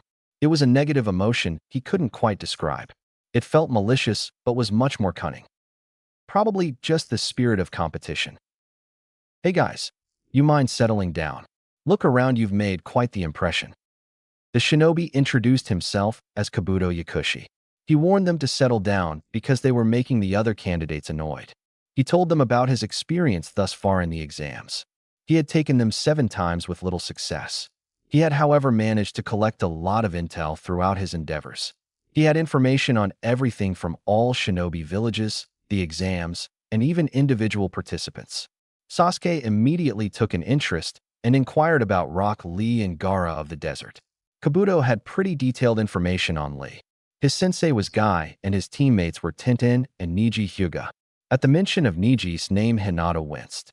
Naruto was starting to get really good at noticing the subtle emotional changes in Hinata. Why does Neji make Hinata so nervous? Naruto placed his hand on her shoulder to attempt to comfort her. He did all that, and more, while being completely unaware of what he was doing to her. Next up was the information on Gaara. Kabuto didn't have much intel on him, however. All he had was the name of his teammates and siblings, Kankuro and Temari, and his mission record. Gaara had apparently completed a B-rank mission without getting a single scratch. Everyone was surprised at the last bit of information. Naruto's team had barely completed an A-rank mission and had almost been killed several times over. And here this Sand Shinobi was doing B-ranks with even getting hurt. Sasuke's determination only grew. Naruto, on the other hand, was not getting more determined. He was plenty determined already. He began to shake with excitement. It looked like he was shaking nervously to Hinata, who could hardly ever take her attention away from him. She felt like she had to comfort him like he had just done for her. As she began to stretch out her hand to him, Naruto jumped forward, unable to contain himself any longer. Yeah, I'm so psyched. I'm going to beat every single one of you. As Naruto yelled at the Genins, he only received nasty looks and emotions. Even his classmates behind him were a little startled and annoyed by his outburst. Ino in particular was triggered by Naruto's eruption. Hey, Hinata, what's your boyfriend doing? Is he trying to get us all killed? Boyfriend. Hinata's eyes grew wider than she ever knew possible. Her head was filled a mix of so many emotions that she experienced a quick faint spell and almost fell over. Before Naruto could be berated by the rest of the genin around him, a huge explosion of smoke erupted in the front of the classroom. Their proctor had arrived. He was accompanied by a large group of leaf shinobi with clipboards. Once the proctor gained the attention of the room, he introduced himself as Ibiki Marino. He and the other supervisor began to disperse the genin around the classroom. The first exam was a written test. Once the genin were set, they received their exams along with a few odd rules. Everyone starts with a perfect score and are subtract 1 point for every question answered incorrectly. Teams are scored together, and if any one member should get a 0, the whole team fails. The other shinobi that accompanied Ibiki were stationed around the room to watch for anyone attempting to cheat. If a person was caught cheating, the sentinel shinobi were there to deduct 2 points from the culprit's score. Finally, the last of 10 questions would be given out 45 minutes into the 1-hour testing period. Once the rules were explained, Ibiki began his exam. Naruto quickly felt a sense of panic in the pit of his stomach. He wasn't very good at tests, but this test in particular was harder than he could have ever imagined. He tried to sense around him for his team and was met with the same feeling of panic he had accepted all around him. The exam seemed impossible, not just for him, but for most of the people in the room. Only a handful of shinobi at the genin level would even have an idea as to how to answer any of the questions. Both Sasuke and Naruto realized at the same time that they had to cheat. There was no other choice. They both had the same idea. Luckily, they both had a way of doing cheating without getting caught. In a flash, they both activated their Sharingan and looked around themselves subtly to try and find someone who knew what they were doing. They were both near the rear of the classroom on opposite sides of each other. At almost the same time, they saw Hinata riding away. She was working out the answers. Naruto was surprised. I didn't know she was so smart. Both Naruto and Sasuke looked at her pen and analyzed its movements. They used their respective Sharingan. They began to copy her pen strokes. All around them, the rest of the genin had come to the same conclusion.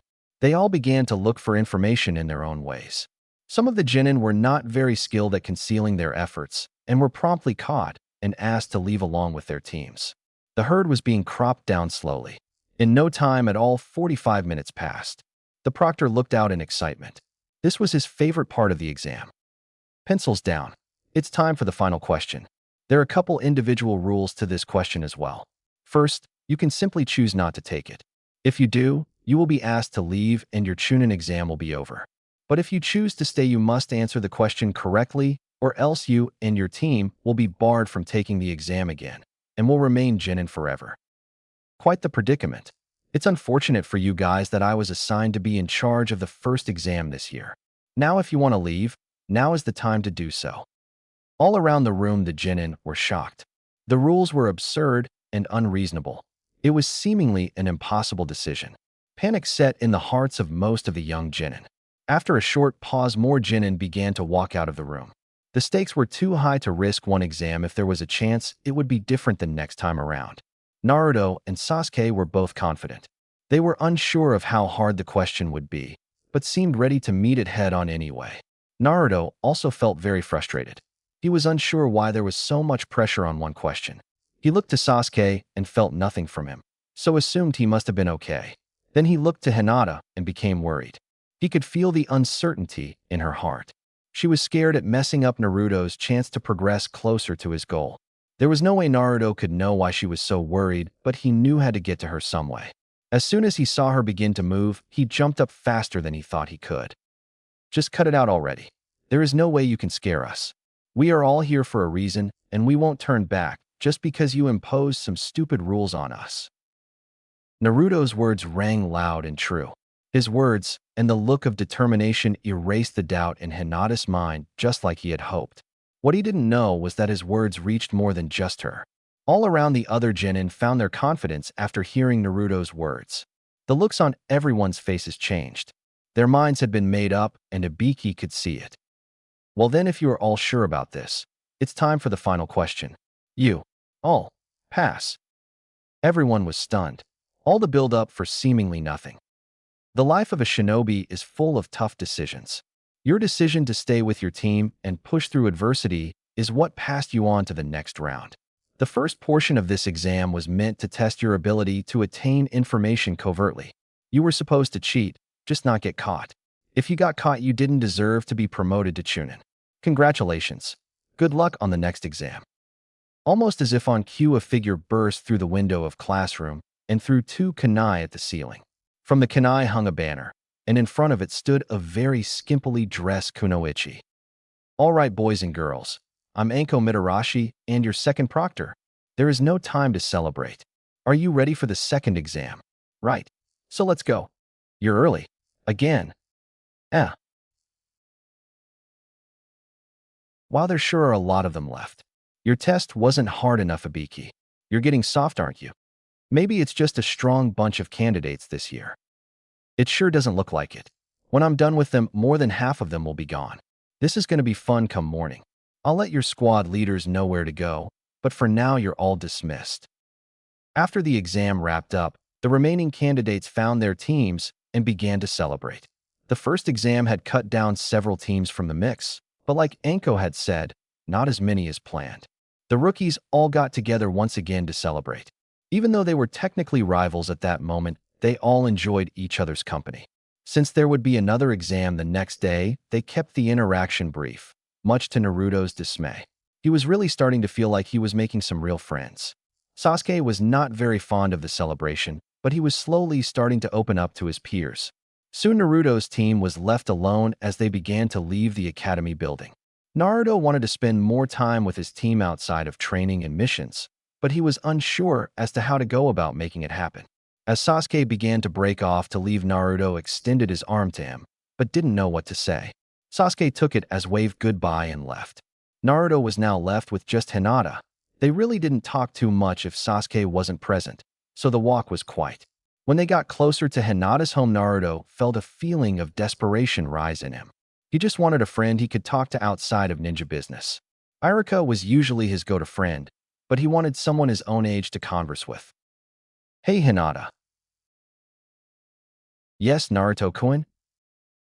Do you want to get some ramen with me and talk, like friends and stuff? Hinata was stunned.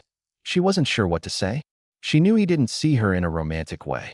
Well, at least not yet.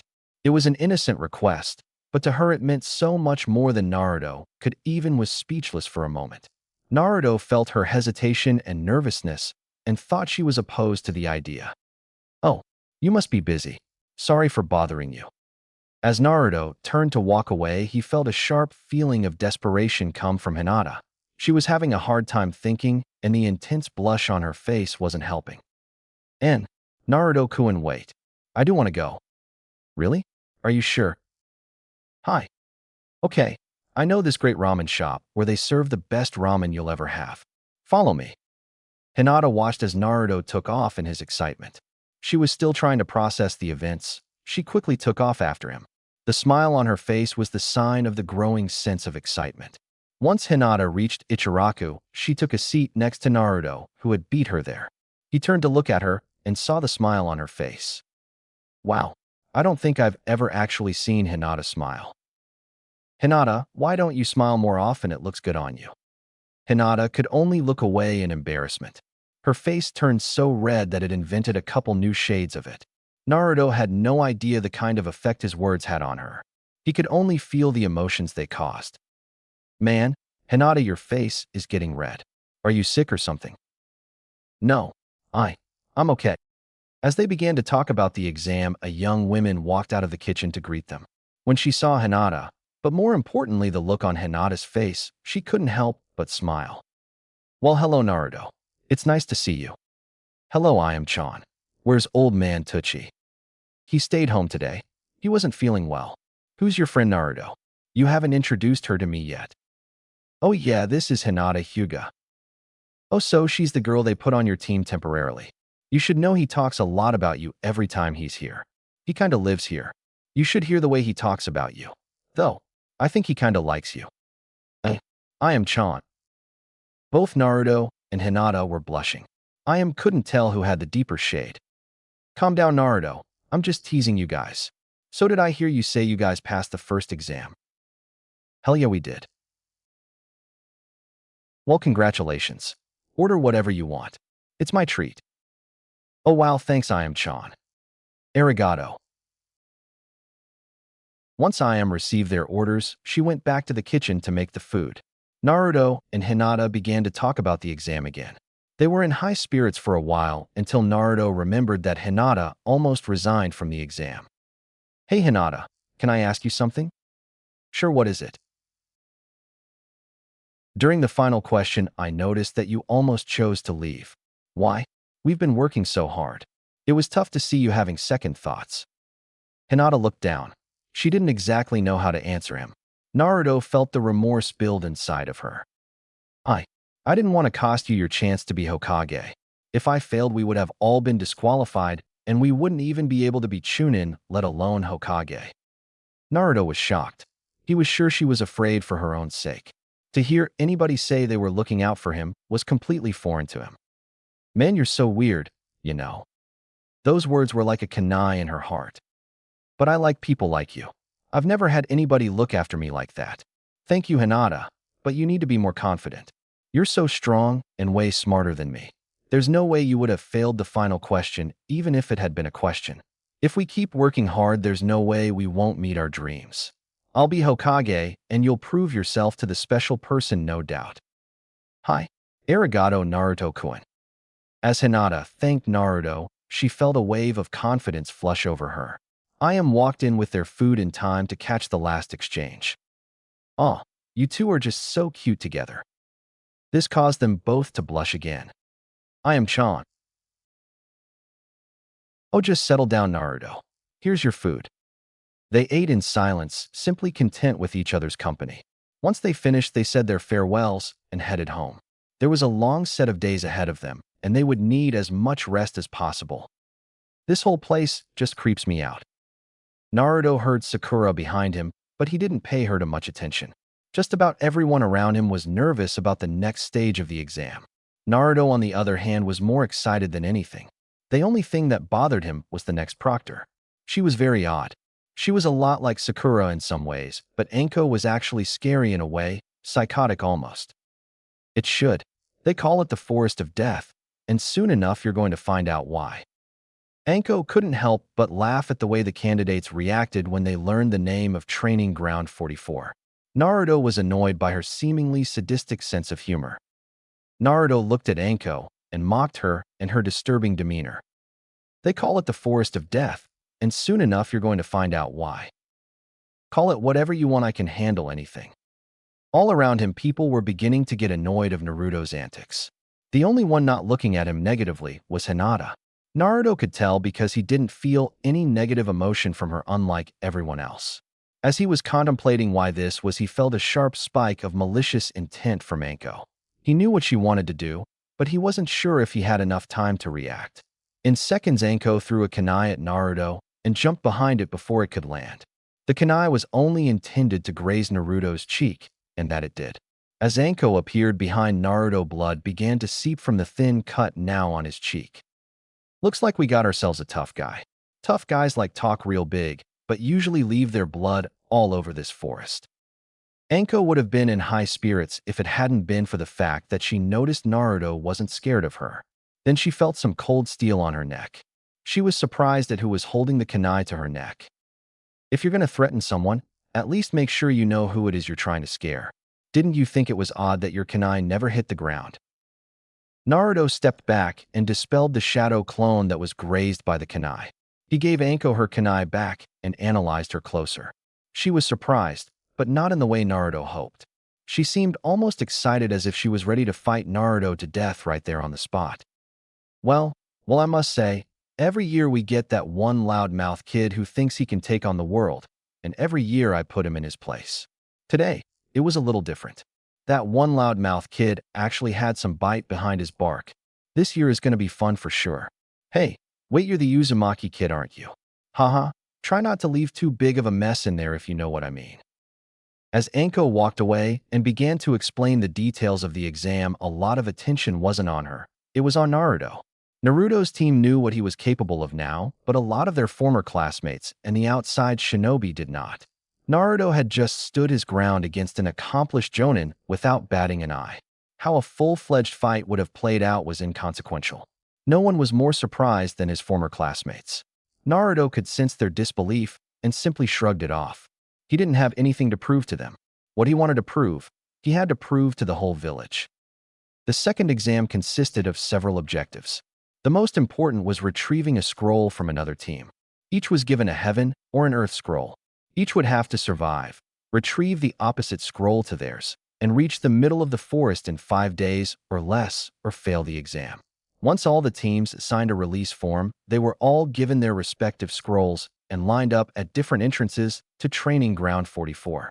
Once everyone was set, they were all released into the forest at once to begin the second exam. Naruto and Sasuke looked around the forest. The plant life was so thick that they couldn't see very far. Luckily, Hinata was already using her Byakugan to scout around them.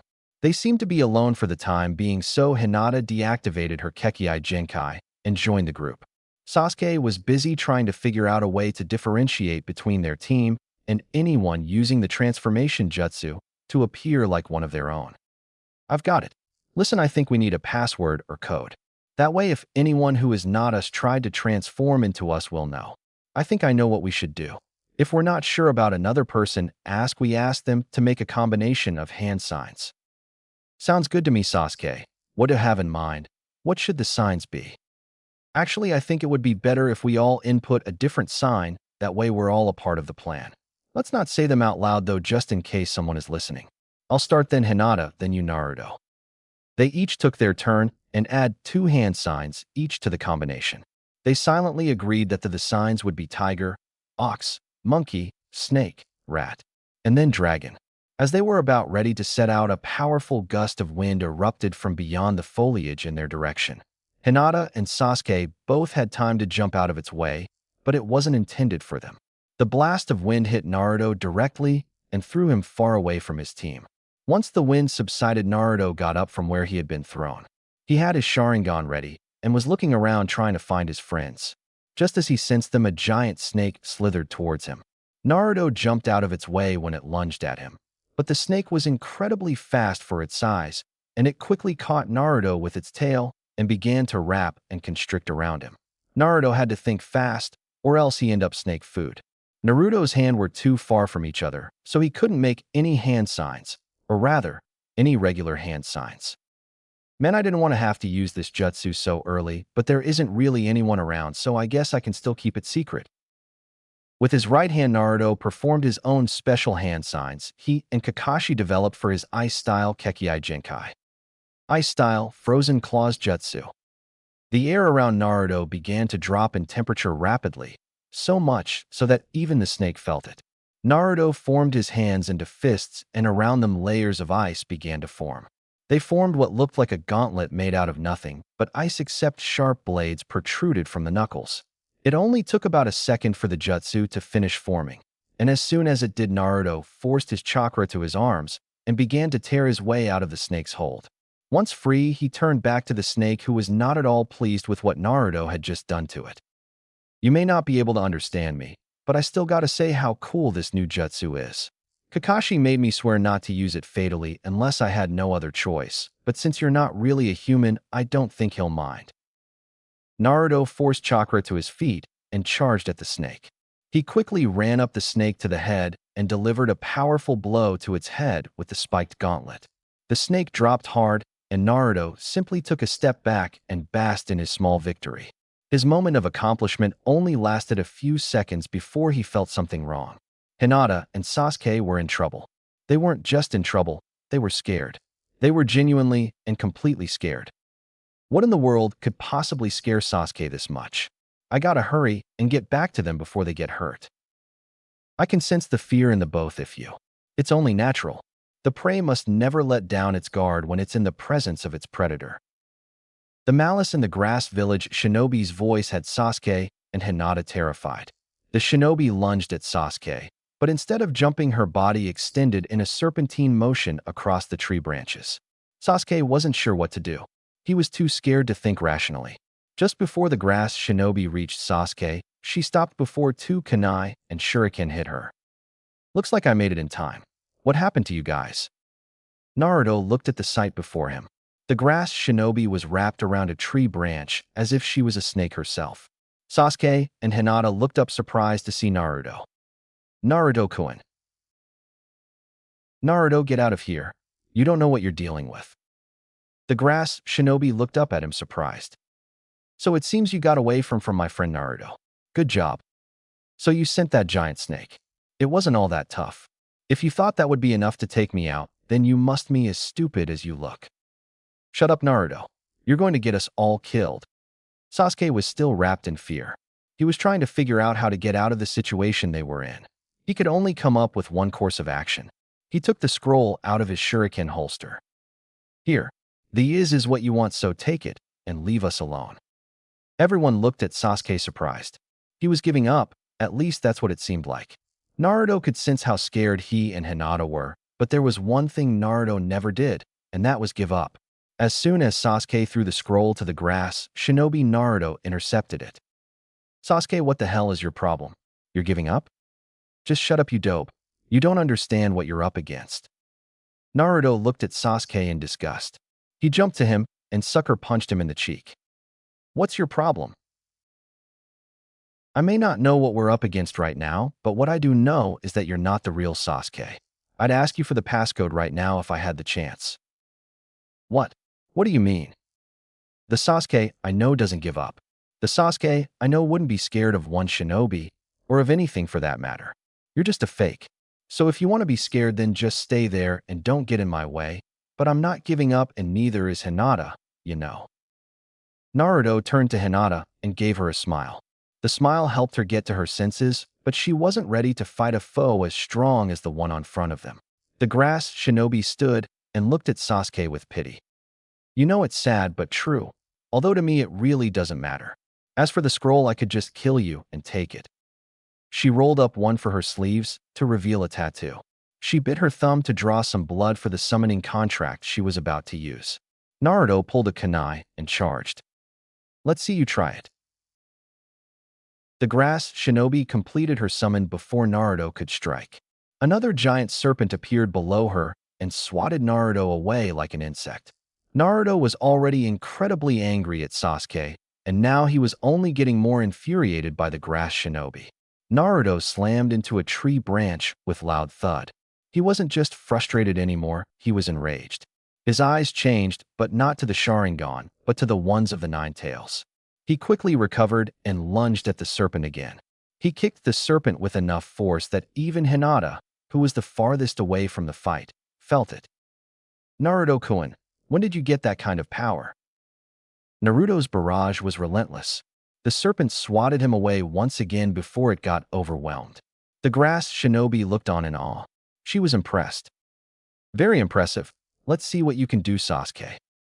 As the snake lunged, Sasuke just stood motionless, still unable to will himself to move. Before the snake could strike Sasuke, Naruto brute force stopped it with two kunai. He jumped in its way and dug his feet into a tree branch and walled it from advancing. He looked at Sasuke and now saw the fear in his eyes. He was shaking like a scared child. Hey, you're not hurt, are you? Scaredy cat. Those words hit Sasuke hard. He once said those exact words to Naruto in the same demeaning way. As Naruto felt embarrassment grow in Sasuke, the grass shinobi apprehended him with her elongated tongue and lifted him before herself. The nine-tailed brat is still alive. What a terrible existence he must have had. He will be a threat one day, but for now he is just in the way. She made hand signs none of them recognized. When she lifted up Naruto's shirt, he knew what she wanted. She was going to mess with his seal. No, that's the only thing I have from them. That and the stupid fox. I'm not letting you take it away from me. Naruto made his right-handed seals one more time.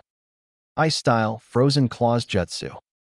He had just enough time to strike the tongue that was restraining him before he was struck with the grass shinobi's sealing jutsu. She looked at him in rage. He had just injured her. She had not even considered that a possibility. Now she was interested. She was only going to disrupt his sealing formula. But what caught her attention was the jutsu he used. It was a kekkei genkai, and not just that. A kekkei genkai she thought was extinct. I had planned to give this little present to the Hyuga girl, but your neat little abilities have piqued my interest. Naruto was only just getting to his feet when he felt a sharp pain in his neck. She had extended her neck like she had done with her body earlier and had bitten Naruto before he could even react. Naruto knew he was being poisoned, but it didn't feel like she wanted to kill him. He felt his mind go blank, and he lost consciousness in seconds. The Earth Curse mark, the same mark I gave Kimimaro. I wonder if the girl would even have been able to survive its power. But this child is unlike any other. He has piqued my interest. Now onto my real target. She took the scroll from Naruto's pouch and tossed him aside. Hinata looked on in horror as Naruto began to plummet into the foliage. She quickly sprang into action and caught Naruto before he could be fatally hurt. Hinata turned to look at Sasuke. She couldn't believe he was still in the same spot. He hadn't done anything while Naruto was getting beaten up by the enemy. Sasuke-kun, I thought you were supposed to be strong. The last Uchiha, the avenger of a strong warrior clan. Look at yourself. How can you call yourself that? Say what you want about Naruto, but at least he's doing something. At least he's not a coward. Sasuke turned to Hinata. She had tears in her eyes. He knew why those tears were there, but it didn't change the message she was trying to convey. What Sasuke didn't know is that some of the words were directed at herself as well. Sasuke thought about her words and what they meant. He was the last one left, the only one that could avenge his clan. His brother had taken them all away from him, and now this random grass shinobi was threatening to do the same to his team. He couldn't sit by and let that happen not again. No, I understand. My dream isn't just about surviving, so I have the opportunity to kill Itachi. If I can't face every enemy on my way before him, there is no way I'll be able to face him when the time comes. Hinata saw the newfound resolve in Sasuke's eyes. He was ready to take on the enemy before him. As soon as he activated his Sharingan, the grass shinobi undid her summoning jutsu. It seemed she wanted to fight him on equal terms. Hinata then turned to look at Naruto. As she held him in her arms, she noticed a mark had appeared on his neck. Did she leave this mark when she bit him? She snapped out of her thoughts when she heard that the fight had started. The grass shinobi was moving much faster than before. Sasuke had learned from his mistakes when fighting Lee and was paying careful attention so he could react to anything she could throw at him. Hinata could see just how skilled Sasuke was. His form and battle instinct were much more clean than Naruto's. After a quick exchange, Sasuke got an advantage and grappled the shinobi. He performed a devastating piledriver onto a branch. On a normal adversary, that would have been the end of it, but Sasuke had attacked a substitution. He was attacked from behind and knocked down. My, what a disappointment you turned out to be. I would be doing your ancestors a favor by killing you now. Sasuke snapped up and caught her by surprise. He kicked her off to another nearby tree and began throwing a barrage of shuriken attached to ninja wire. In one motion, he changed the direction of the shuriken and quickly wrapped them around the grass shinobi and the tree she was standing on. Once she was retrained, Sasuke began to perform one of his strongest jutsus. Fire style, Dragon Flame Jutsu. Sasuke let loose an explosion of flames along his wires to the apprehended shinobi. The heat was so intense Hinata could feel it. The flames burned bright but quick, and in seconds all that remained was the grass shinobi and very little of the tree. But something was wrong. The face of the shinobi seemed to be melting off. The sight greatly disturbed Sasuke. What are you? I'm impressed. The Uchiha blood flows as strongly in you as your brother. Your eyes might even be keener than his. Like your little blonde friend, you have piqued my interest as well. I'll leave you with a present just as good as I left him. As she spoke, her voice changed. It started to resemble that of a man more and more. Even though they had seen it happen in almost the same way, Sasuke and Hinata were caught off guard when he extended at Sasuke and bit him in the same spot he had bitten Naruto. Like Naruto, the poison acted quickly and incapacitated Sasuke in seconds. The grass shinobi looked over to Hinata with a look of regret. I'm sorry, my dear. Even with the prospect of the Byakugan at my reach, I don't have enough chakra to give you a gift as well. Soon they will come to me looking for the power I can give, but for now I'll take my leave. The mysterious man disappeared into a tree trunk and left Hinata alone with her two unconscious teammates. Dosu, Kin, and Zaka looked at the three-leaf shinobi camped out in a hollowed-out tree trunk. Two of the shinobi were unconscious and barely looked to be living, and the third was trying to tend to them. As Orochimaru ordered, we attack at dawn. Remember, our focus is the Uchiha kid. As the sun began to come up, Hinata felt like she was being watched. She had had the feeling the whole night, but was sure it had just gotten worse. Someone was near and getting closer. All right, little girl, come out. If you leave now, we'll let you go free. We just want the Uchiha kid. Hinata looked out and saw three young sound shinobi approaching their camp. Two of them looked as normal as any other shinobi in the exams, but the one that spoke looked almost as if he had been mummified. We don't have any scrolls, just leave us alone. We're not here for a scroll, we want the Uchiha. Hinata knew she was outnumbered, and she didn't have a clue as to what kind of abilities these new foes might have. She didn't have very many choices. If you want him, you're going to have to go through me. Hinata knew there wasn't much backing her own words, but what choice did she have? Zaka looked at her incredulously. You're a lot more stupid than you look, and your eyes are creepy as hell too. Dosi, let me take her out. Go ahead, just don't get too carried away. Hinata walked forward and stepped into her gentle fist stance. It did not seem that sound shinobi knew anything about the Byakugan or the Hyuga, so Hinata had a small advantage. But she didn't know anything about her opponents either. Neither wanted to make the first move. Hinata knew she was only powerful at a short range, so she had to be careful. Zaku hated having to wait, and his impatience overcame him. He pointed his palms at Hinata and shot powerful blast of air at her. Hinata knew she was in trouble. As she slammed into the tree behind her, she felt the world begin to fade away. She was up against a long-range opponent. She really had no way of fighting him. She looked up at her opponents in dismay. She was about to let everyone down again. Tears began to flow from her eyes. She looked down with a sense of defeat finally taking over her. With her head down, she didn't notice what the sound shinobi had just seen. Hinata, which one of them hurt you? Hinata jolted when she heard Sasuke's voice. She looked up to him and was horrified by what she saw. Sasuke had changed. The mark Orochimaru placed on him had spread all across his body. He emitted an ominous aura, and Hinata could see the anger and bloodlust in his eyes. He wanted to destroy something, and the person who hurt his teammate was going to be the first to go. Sokka looked at him with disgust. I did. What are you going to do about it? Before Zaku had time to blink, Sasuke was already on the move. In a flash, Sasuke kicked Zaku away and moved to position to where he could continue his assault. He knew he was outnumbered, but he didn't care. All he could feel was anger. Anger at himself, his brother, and the lunatics who were attacking his team inside this god-forsaken forest. Zaka's teammates quickly moved to aid him. Sasuke was moving at speeds he had never even dreamed of before, but even so he was pit against three opponents, so his chances were still slim. Hinata looked at Sasuke in awe and fear. While he wasn't winning the fight, he wasn't being beaten either. He seemed to be possessed by some unearthly monstrous strength. How worthless am I? When Naruto was fighting the grass shinobi, all I could do was watch. Now Sasuke is the one fighting for our team, and I'm still just sitting by and watching. I can't let this team fail because of me. If we fail, Naruto may not get to be Hokage, or worse. I can't just sit by and let that happen. Hinata stood up and took stock of the battle.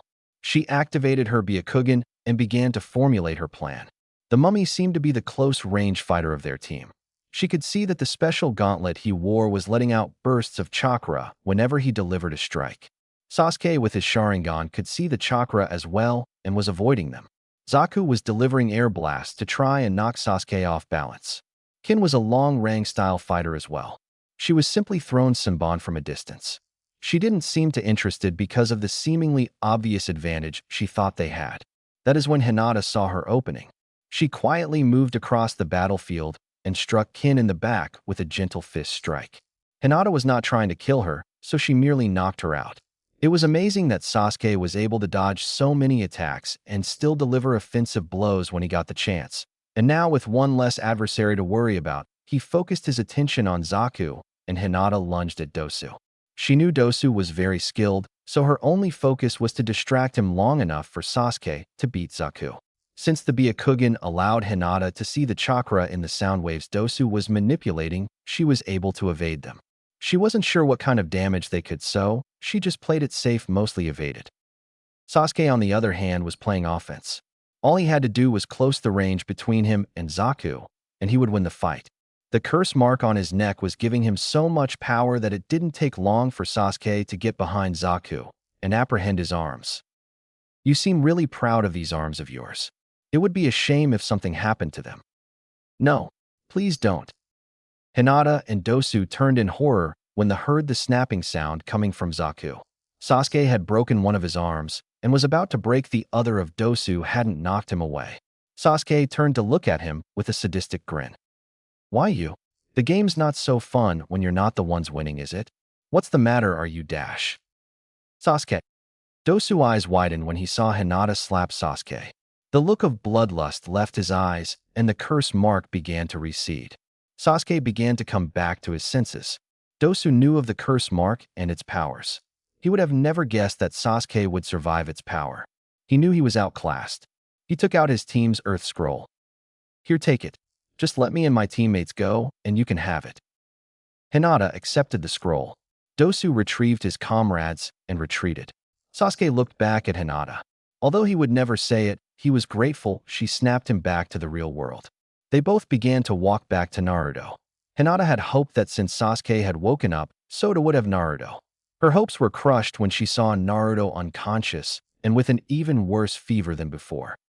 When Naruto woke up, he was surprised to be in a pool of water. He sat up and looked around. He recognized his location quickly. He was inside his mind with the Nine Tails again. Something was off. He could feel another presence. He had no clue as to what or who it might be, so he paid it no heed. Instead, he looked to the giant gate before him. He knew what was being restrained by it, but its sheer size still surprised him. It seems you found your way back to me once again. Let me guess, you got pummeled again, and you only need me for my power?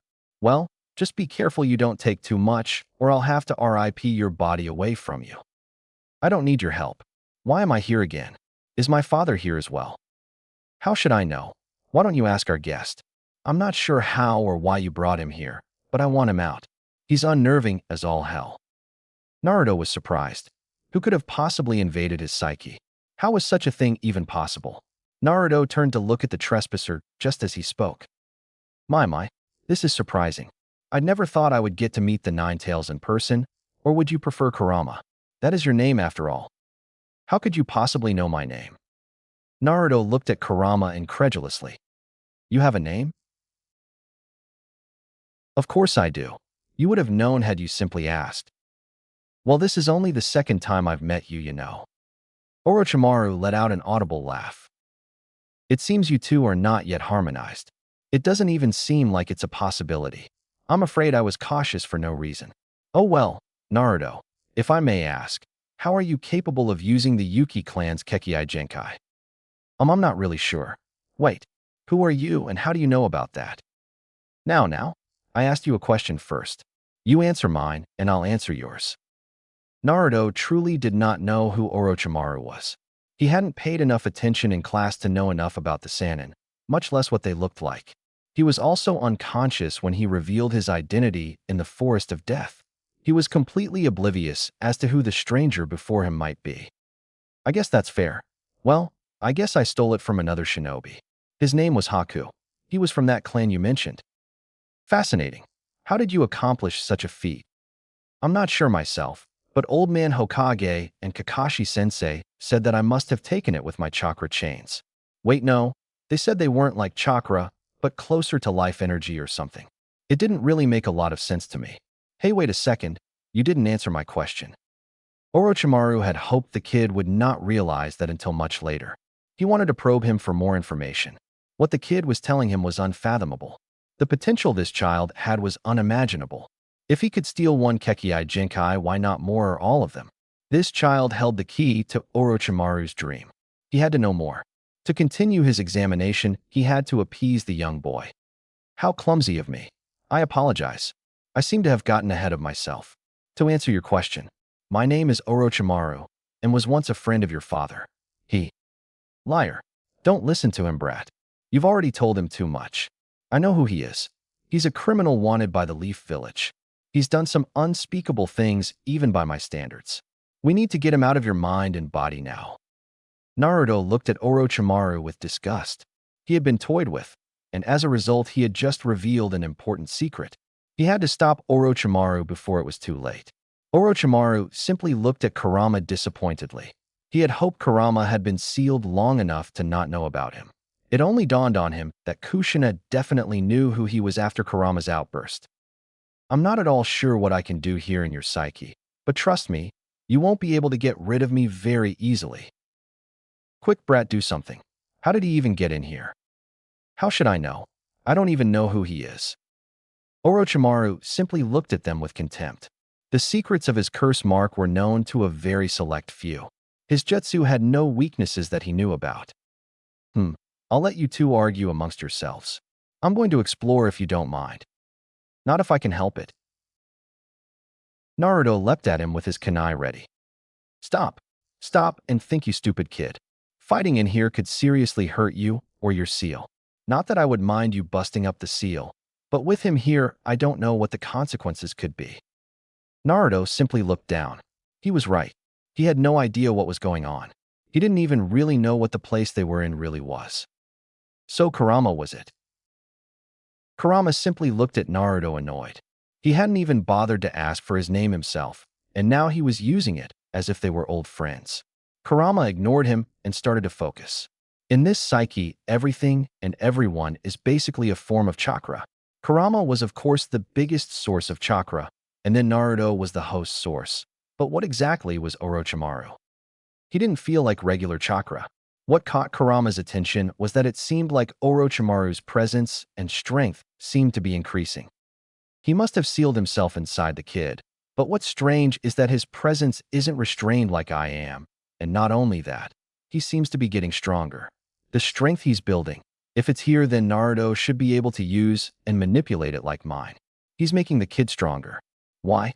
Well, regardless, I think I know why his chakra feels different. It's not regular chakra. It's a lot like Sage chakra. It's using nature energy to sustain and increase itself. If I were in control, I think I could break the seal and kick him out, but the brat wouldn't let that happen. Hey brat, I have a plan. Oh really? What did you have in mind? Let me take control. I think I can break the seal he's placed on you. And if not, I'll simply overpower his presence. There's no way his jutsu is designed to be able to control a tailed beast. Hey, you're just trying to trick me into letting you go crazy again. Shut up. I don't want him here as much you do. Having him here is worse than having me here. I'll only give you power until the seal breaks. If you can't handle what I give you, then you're as pathetic as I thought. Doesn't really seem like I have a choice then. Dad did say he believed I could do it. You promise you won't go crazy? I'm not promising anything. I just want him gone. If you can't handle what I give you, it's your own fault. Okay, just do it. Naruto walked up to the cage Kurama was behind. The cage was the safety barrier. It was the seal designed to restrain Kurama and also let him share his chakra with Naruto. Kurama began to send Naruto energy of his free will. At first, Naruto could feel his real body beginning to heal. The power Kurama possessed was intense and overwhelming. Naruto began to realize that there was no way he could handle it all yet. How much he could handle he was about to find out. As Kurama's chakra increased, Naruto began to feel a sharp pain on his neck. Naruto realized that was where Orochimaru had bit him, and that's where he must have placed the seal. The pain must have meant that Kurama's plan was working, but the pain was excruciating. Slowly, Orochimaru's presence was beginning to disappear. Naruto felt Orochimaru's surprise. He hadn't thought as possible, but he had simply underestimated Kurama's sheer strength. It seems my time here has come to an end. I bid you both farewell, but I have to wonder how much of your strength is going to be needed to eliminate me. It might be too much for poor little Naruto to handle. As Orochimaru's presence began to disappear, Naruto realized he was nearing his limits. He was starting to lose consciousness. He was losing control. Naruto knew what would happen if he did. He could hurt anyone and everyone around him. When he had fought Haku, the only thing that stopped him from tearing him apart was Naruto's father's appearance. There was no way to know if he would appear again. No, no, I can't lose it now. I'm so close to getting him out. Just a little longer. Just as Naruto was about to fall unconscious, he began to hear someone call his name. Who is that? Dad, is that you? Wait, no, it's not him. The voice sounds different. It's a girl's voice, but who could it be? Naruto. Please, Naruto-kun, wake up. Naruto opened his eyes up to see the forest again. He was out of his psyche and into the real world again. He wasn't in serious pain anymore, but he was uncomfortable. Somebody was on top of him. Hinata-chan. Hinata looked up to see Naruto's big cerulean eyes. He was awake. Normally, their current situation and position would have probably knocked her unconscious, but now she was only glad Naruto was awake. Hey Hinata-chan, why are you crying? Did someone hurt you? Naruto-kun. Oh Naruto, thank Kami you're okay. I thought you were going to. What, me? Nah, it'd take a lot more than that to take me out. I'm going to be Hokage one day, you know. She was crying for me? Why? Why does she care about me so much? You were just in so much pain. I was afraid we were going to lose you. Well, thanks you, Hinata-chan. You're always so nice to me, but can you please get off of me? It's kinda hard to breathe. It was only then that Hinata realized where she was. Her face turned a bright crimson, and she jumped back seemingly 20 feet before she turned away from Naruto out of embarrassment. You two are priceless. Hurry up and get ready. We're running out of time. The exam will be over after tomorrow. Oh, shut up, Sasuke. What happened while I was out? Sasuke noticed the blush Naruto had to restrain himself from teasing him as well. He then told him about all that had happened while he was unconscious. The only thing he left out was the curse mark he also received. Sasuke had already convinced Hinata to not tell Naruto either. He didn't want to cause any alarm before the exam was over. The team began to regroup. They were running out of time and needed to find the other scroll. After the recent endeavors they had been through, they were filled with new vigor and determination. As they headed to the tower, they came upon new enemies. But compared to what they had already faced, they were nothing more than child's play. After a few encounters, they finally found the scroll they needed and were ready to go on to the next exam. Once they arrived at the tower, they were met by the rest of the passing candidates. Naruto looked around and saw that the rest of the rookies had made it. Lee's team, the Sand siblings, the Sound Trio, and Kabuto's team had all made it. Once all the candidates were gathered, they were addressed by Lord Third Hokage. With all the Jonin instructors and proctors behind, he described the purpose of the Chunin exams. The third proctor appeared as Sarutobi was explaining the details of the third exam. Gunma and Sarutobi explained that before the third exam was to be held, there needed to be a preliminary exam because more Genin had passed the first two exams than expected. The preliminaries were to be composed of one-on-one full-intensity fights to ideally cut the number of candidates in half. Gunma made sure to ask if any one participant wanted to back out, since any one of the bouts could end fatally. Naruto wondered if anyone could just quit after making it this far. He was shocked when Kabuto decided to take his leave. There was something wrong with his conviction. He didn't back out because he was afraid or worried. He felt there was a malicious reason for his actions, but he couldn't quite figure out what or why. Before the matches started, Naruto quietly observed the interactions between the other Genin. Sakura and Ino were still only interested in Sasuke and their personal rivalry. He also noticed that Lee was attempting to impress Sakura. Neji was very reserved, but Naruto could still tell that he was very interested in Sasuke and Hinata. Kiba was obnoxious as ever, but there was something wrong with Akamaru. He was afraid of something, but Naruto couldn't quite tell what. Lastly, Naruto saw Zaku's broken arms. Sasuke really did a number on that guy. The names of the combatants were drawn at random on a digital screen. Sasuke was up in the first round against Yoroi, Team Kabuto. He was initially surprised by his opponent's ability to siphon chakra, but he quickly regained the advantage with the dancing leaf shadow he copied from Lee. He won by chaining his own original taijutsu. He dubbed the Lion's Barrage after the dancing leaf shadow. In the second match, Shino was pit against the injured Zaku. While Zaku surprised everyone by still being able to use his arms, Shino defeated him by revealing his ability to control insects with chakra. Kankuro battled Misumi, Team Kabuto, in the third match. Kankuro quickly defeated him with the Puppet Master Jutsu. While the match was over quickly, the Puppet Master Jutsu caught Naruto's interest. A battle of emotions roared when Sakura and Ino were pit against each other in the fourth fight. They seemed evenly matched up until they decided to use their secret jutsus. Everyone was surprised when Sakura caught both Ino and herself in a powerful genjutsu, as Ino attempted her mind transfer jutsu. It resulted in a double knockout. Tintin's wide array of ninja tools were completely countered by Temari's wind-style jutsu waves in the fifth brawl. Once Temari exhausted all of Tintin's tools, she caught her in a wind vortex and overwhelmed her with ease.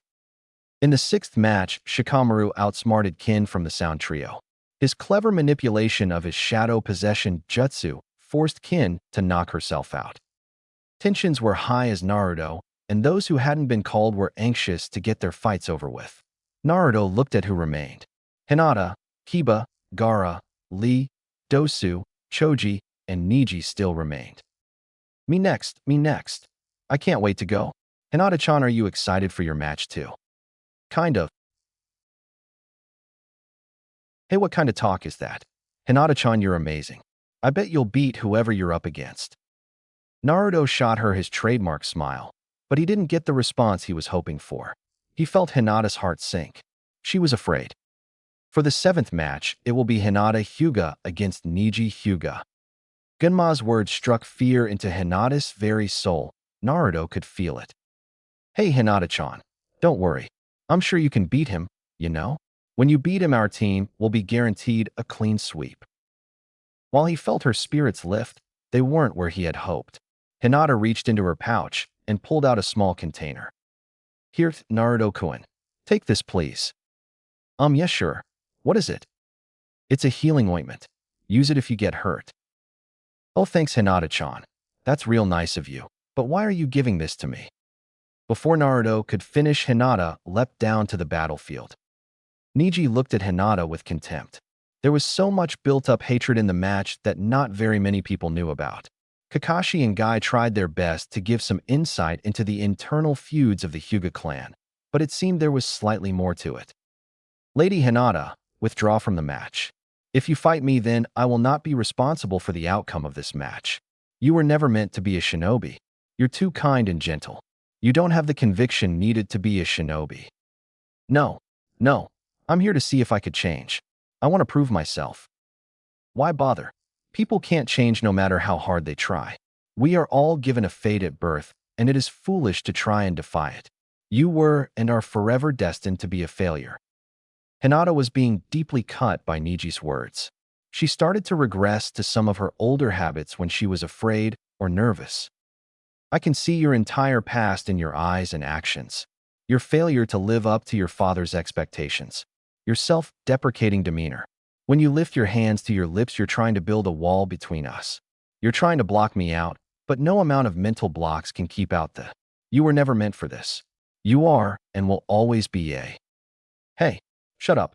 What gave you the right to tell her what she can or cannot be? Hinata, you can't just stand there and let him talk to you like that. You're driving me crazy. Don't listen to him, Hinata. You've worked so hard to get here. Remember why you're here. Now's your chance to prove yourself to that person. The doubt in Hinata's heart was erased. Neji noticed the quick change in Hinata's demeanor and emotions. It didn't take him long to realize why. That kid, Lady Hinata, what is he to you? While Hinata was more determined than before, Neji's question made her nervous in a different way than before. Oh, by the way you reacted, I know exactly what he is to you. But I wonder, does someone as stupid as him know? Everyone who knew Hinata knew about how she felt for Naruto. Everyone except for Naruto himself, of course, but Neji had made a mistake. Neji Nizan, you can say whatever you want about me, but never, ever insult Naruto-kun. Defend yourself, my brother. Well, if you're sure this is what you want, then I won't hold back. She seems more determined than before. I can see the ferocity in her eyes. She isn't just determined, She's angry over my comment about the blonde fool. They both slid into their gentle fist stance and activated their Byakugan, and when Gunma gave the word, they began their attacks. Naruto had seen the gentle fist when Hinata demonstrated it to the team, but to observe a fight between two gentle fist users was a sight to behold. With his Sharingan active, he could see the amount of chakra they both discharged in each blow. While watching them, Naruto observed their form carefully. He realized that just as Kakashi had said during training, Naruto could copy the gentle fist form, but without the Byakugan, he couldn't pinpoint what they were aiming at. Their fight looked more like a dance. Every move was so crisp and flowed into the next. They seemed to fighting on equal ground. Both were adept into the gentle fist art. To everyone around, the fight seemed to be going evenly, but without the Byakugan, no one could see what was actually happening. Neji was slowly gaining the upper hand. He was truly the Hyuga prodigy the older shinobi had heard about. Just as it looked like Hinata landed a blow, she reeled back in pain. She began to cough up blood. Neji had decisively taken the upper hand as he landed a devastating blow to Hinata's chest. "I told you that you could not defeat me. I won't know if I don't try." She began charging and was knocked down. Her chakra network had been disrupted, and she really had no chance of beating Neji anymore. Even though she had basically already lost, she continued to charge. She was knocked down over and over. She didn't want to give up, not in front of Naruto. "Look, Hinata, it's over.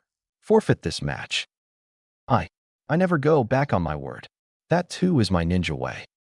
All around Naruto, everyone was starting to see just how strong and determined Hinata was proving herself to be. Lee looked at Naruto. "She's a lot like you, Naruto. Maybe that's why she's always looking at you." Sakura added to Lee's comment. "She's always looking at me. Why? Why me?" Naruto was broken out of his thoughts as Hinata collapsed after a powerful blow from Neji. "Hinata, get up. Show him you're not done yet." To everyone's surprise, Hinata began to get to her feet. Everyone knew that the match was more or less over, and when Hinata's eyes were deactivated from her Byakugan. "Neji Nizan, you speak to me like my father, but unlike him and I can see you are the one who is truly in pain. My past may not have been as good as I would have liked. I can still see that you are the one who is the most bitter about our clan's separation of branches. Why you?" For the first time in the whole match, Neji took the offensive. He charged her with full intent to kill. The match was over, and he was still charging. All the Jonin present began to move in order to stop Neji, but they were all shocked when they saw who reached Hinata first. Neji's palm shattered a plane of ice and struck Naruto directly in the back. Everyone felt the temperature of the air in the arena drop sharply. Neji looked shocked when he saw that he had struck Naruto. Naruto really didn't know how to stop Neji's attack, so he simply rushed to Hinata's side and wrapped his arms around her to take the blow. And her Hinata looked up, she saw Naruto smiling at her. "Naruto-kun, do you acknowledge me? Do you think I've changed?" "Do I?" "Yes, Hinata-chan. Just rest." Once she heard Naruto's response, she gave in to the pain and lost consciousness. "It was me. This whole time, I was the one she was trying to prove herself to." Blood began to drip from Naruto's mouth. He had just taken a full-strength gentle fist strike to the back. He laid Hinata down and turned to Neji. "I vow to win." Before anyone could react, Naruto punched an unprepared Neji out cold. Gamma jumped to stop Naruto from continuing his assault. "If you don't stop right now, I'll be forced to disqualify you. Get some medics out here for them. It looks like you need some attention yourself." Naruto ignored Gunma and walked back up to the spectators' balcony. Everyone on the balcony looked at Naruto incredulously. Naruto was not the type of person to do anything remotely close to what everyone had just witnessed him do. Kakashi tried to scold him, but Naruto was only focused on the container of healing ointment in his hands. And for the 8th match, Naruto Uzumaki against Kiba Inuzuka. An arrogant Kiba jumped for joy when he heard that his opponent would be Naruto. Ever since the academy, Naruto had simply been the class clown in Kiba's eyes. Naruto never showed any sign of promise then, so Kiba assumed that Naruto could not have gotten much better. He quickly jumped to Ginma's side to await his opponent eagerly. He looked up and saw that Naruto was not showing the same enthusiasm. Naruto slowly started to walk down the stairs from the balcony. Everyone who knew Naruto looked at him surprised. From how excited he had been earlier, and just his general personality, everyone assumed he would have jumped the gun and even beat Kiba to the battlefield. His strides were slow and unenergetic. Kiba looked at Naruto and laughed. What are you waiting for? Are you afraid of Akamaru and I? Is that it? Naruto simply ignored him. Once he reached Gunma and Kiba, he fell over and coughed up some blood. Kiba, please back out of this match. I don't want to hurt you, he whispered after he regained his posture and composure. Are you serious? Look at yourself, you're a mess. You honestly think you have a chance of hurting me, let alone beating me? Kiba scoffed at Naruto's proclamation. With Akamaru jumping at his side, Kiba was as confident as could be. Gama looked at Naruto inquisitively. Are you going to be able to participate? You may withdraw now if you are unable to compete. I can't withdraw. I gave Hinata my word to win, and I never go back on my word. It's my ninja way. Naruto spoke with his head down. Gama accepted Naruto's response and started the fight. Kiba, not being one to play defense, immediately began to perform his trademark taijutsu. Inuzuka style, all fours jutsu. With a quick tackle, he knocked Naruto down with one strike. Naruto quietly got up and was promptly knocked back to the floor. Naruto quietly got up and whispered, Kiba, please back out. I'm begging you. Again with this. Naruto, you look like you're barely standing. You should back out before you end up in the hospital, just like Hinata. As Kiba dismissively spoke the last 3 words, Naruto looked up at him. You promised me you would protect her. You encouraged her to fight Niji. You're the one who made her keep going. She's hurt because of you. Kiba, shut the hell up. Why? What are you going to do about it? I'm right and you know it. It is your fault, and right now you're about to make the same mistake. Just sit there and take it. It will be over quickly, Kiba shouted and charged. Just before Kiba's punch hit Naruto's face, it was caught in Naruto's palm. Kiba reeled back in pain. Naruto's palm had given absolutely no ground. Kiba had essentially punched a brick wall. What the? Just as Kiba spoke, he looked up and saw Naruto's eyes. They were glowing bright red, and his pupils had elongated into slits. Around the room, the Hokage and Jonin from the Leaf Village began to get nervous. The adults' reactions were strange, but when Akamaru began to tremble, Kiba knew something was wrong. What's the matter, buddy? Why are you getting nervous? Is it the guy from the sand again? It's not Naruto, is it? Kiba. Naruto's shout pulled Kiba's attention away from Akamaru. Don't ever talk about Hinata like that. She fought because she had something to prove. She fought with purpose, and she fought hard. Don't you dare discredit her again. So you like to fight like a dog, a beast even, don't you? I'll show you what it means to fight like a beast. Everyone in the room noticed that the last 3 words Naruto spoke were not his own. They did not even seem human. Naruto dropped to his hands, much like Kiba had done earlier, and his body began to change. His fingernails elongated into claws, his hair became wild, and the whisker marks on his cheeks became considerably thicker. At this point, Akamaru was trembling uncontrollably. Akamaru, if you feel like sitting this one out, you can go up with Shino. As soon as Kiba said the word, Akamaru sprinted up to Shino and Kurenai.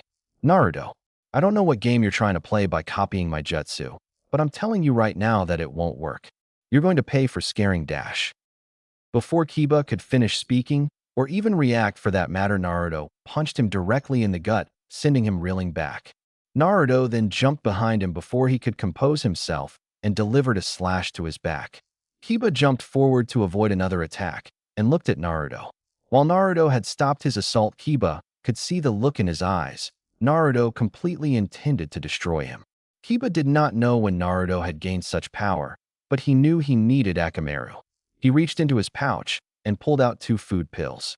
He ate one himself, and the other he threw to Akamaru. I'm sorry, buddy. I know you're scared, but I need you. Kiba's shout held a trace of fear and uncertainty, and Akamaru could feel it. Akamaru took the pill regardless of both his and Kiba's apprehension. Inuzuka style, man-beast clone. I don't have time to play around, I have to finish this quickly.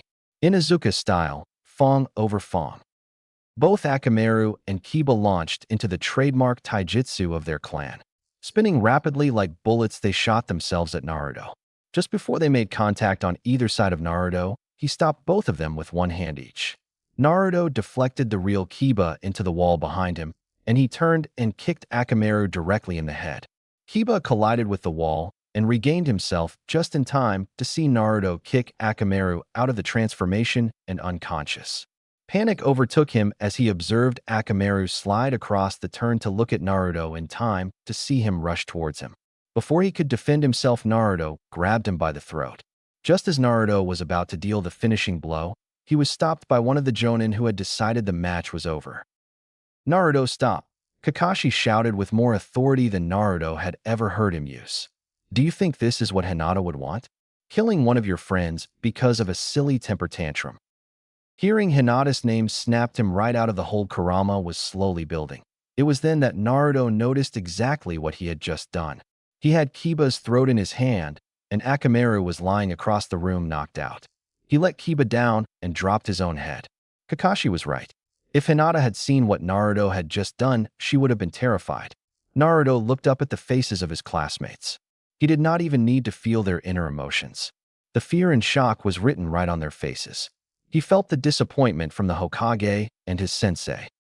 "This isn't what my father had in mind when he gave me this power. I should be ashamed of myself. He just made me so mad. How could he say those things about Hinata?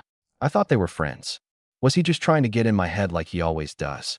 Still, I almost killed him. Kami, I'm so ashamed. What will Hinata say when she finds out?" Naruto's thoughts slowly became more and more focused on her, even though he wasn't sure why exactly.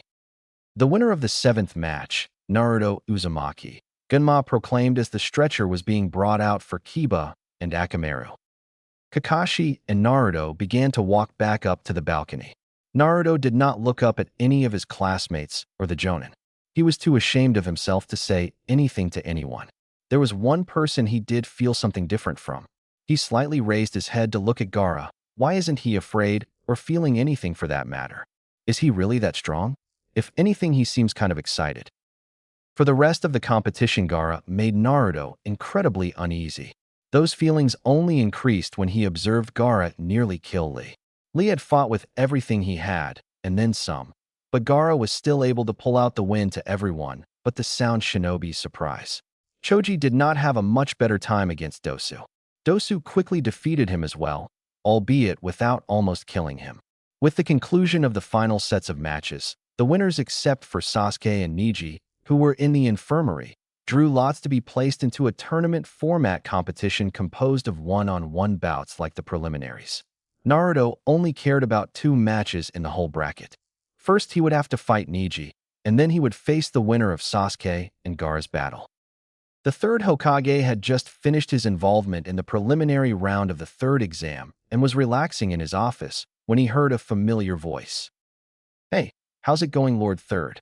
It's been a while, hasn't it, Sensei?" Jiraiya burst through the window of the Hokage's office without a care in the world. "Jiraiya, my boy, it has been a while. What brings you back after all these years?" Sarutobi was excited to see his old student, but troubled also. Jiraiya had been away for over 12 years. "Well, you know me. I came to do some research." "Oh, what a shame. I had hoped you were here chasing Orochimaru." "Can't say that I am, sorry." "What makes you think that? Have you heard of him recently?" "Well, I haven't just heard of him. He's made a move in the village. I think you should know that it involves your godson and the last Uchiha." "What does that snake want with those two? Naruto especially?" "Right now we have no clue, but he has marked both of them. The Uchiha's mark has been dealt with, but Naruto's mark has been acting differently than Sasuke's or even Anko's. It seems almost weaker. I haven't summoned him yet, but I believe we may be able to remove it from him. We could use your help. It's the least you could do considering." Now, old man, don't try to guilt trip me. You've always been good at those manipulating mind tricks, but I'll have you know that I'm not the same little kid I used to be. I am one of the Sannin. However, there is one more thing about Naruto that I think you should be aware of. It has to do with Minato's seal. Sarutobi calmly described all the events Naruto had been through since his mission to the Land of Waves. "I need to see him as fast as possible." A day had passed since the preliminaries of the 3rd exam. Before Naruto could start preparing for the finals, he wanted to make a few stops at the Leaf Village's hospital. Once he reached the receptionist, he asked to see Sasuke, but he was denied and informed that there had been an assassination attempt on Sasuke. He then tried to see Lee, who was still in critical condition after the beating he received from Gaara. Unsurprisingly, he was refused a visit to him as well. Well, I guess it's a good thing that I didn't beat Kiba up that badly, Naruto thought as he walked up to Kiba's room. When he opened the door, he saw Kiba awake and with company. Kiba and Shino were calmly talking about recent events when they saw Naruto enter. "Hey Naruto, just the guy I wanted to see." Kiba waved to him, letting him know that he was not intruding. "Hey Kiba, I wanted to come and a polo dash." "Huh, is that all? Hey, don't worry about it. I kind of deserved it if you ask me. I should be the one to apologize for getting you riled up like that. Just forget about. But Naruto, let me warn you. If you hurt Akamaru again, somebody is going to have to stop me from beating the hell out of you." Kiba's words were cocky and arrogant, but genuine. He truly meant what he said, and Naruto could tell. "Incidentally, what are you hiding behind your back, Naruto?" Shino pointed at Naruto's right arm, which he was holding behind his back. "Oh, these." Naruto pulled out a small bouquet of flowers. "I'm not even sure." "Those wouldn't happen to be for Hinata, would they?" asked Shino as Kiba's face turned sour. "I thought I smelled flowers. Just what are you trying to pull, Naruto?" Kiba shouted, startling a completely unprepared Naruto. "What do you mean? I'm not trying to do anything." Naruto responded quickly. "Incidentally, a male giving a female dash." "Shut up, Shino. What are the flowers for then?" "Huh." Kiba was beginning to get annoyed at Naruto's complete obliviousness. "What? I don't know. I was just on my way here when I ran into Sakura. I told her I was coming to visit you guys, and she told me I should get some flowers for Hinata. She took me to the Yamanaka flower shop. You know, the one Ino's family owns. Ino and Sakura picked these out and even paid for them. They said something about daisies meaning get well soon, and like these red flowers meaning friendship or something. It didn't make a lot of sense to me. I didn't even know flowers could mean all that. Now that I think about it, they were all giggly when they were talking about it. They might have just been trying to mess with me, you know." Kiba burst out laughing, much to Naruto's displeasure. "Okay, now I know something's up," Naruto accused. No, Naruto. Nothing's up. It's just that you really are dense, aren't you?" Kiba squeaked as he was trying to regain his breath. "What is that supposed to mean? Are you trying to start another fight, Kiba?" Naruto reported angrily at Kiba. "What Kiba means is that when dash." "Stop, Shino. Let the idiot figure it out on his own. What are you waiting for? You still have to go see Hinata, don't you?" "Oh yeah, I'll see you guys later," Naruto shouted as he sprinted down the halls of the hospital. As Naruto ran through the halls, he noticed that he was getting weird looks because of the flowers in his hand. Naruto was used to getting weird looks, but these looks felt different. Ever since Naruto could start sensing the malice behind the faces, he began to notice them a little more than he had before. But these looks didn't hold any malice. They were looks of shock or even incredulity. Naruto ignored them as he got to his destination. As he was about to knock, the door opened, and a younger girl who looked a little like Hinata stepped out. She looked up at Naruto and shot him an odd glare before skipping off. It was not malicious, but it was not friendly either. Naruto brushed it off and stepped inside to see Hinata was also awake. "Oh, hello, Naruto-kun," she whispered when she saw Naruto. She looked down out of embarrassment because she had not expected him to visit her, at least not right away. "Hello, Hinata-chan. I wanted to come talk to you about yesterday."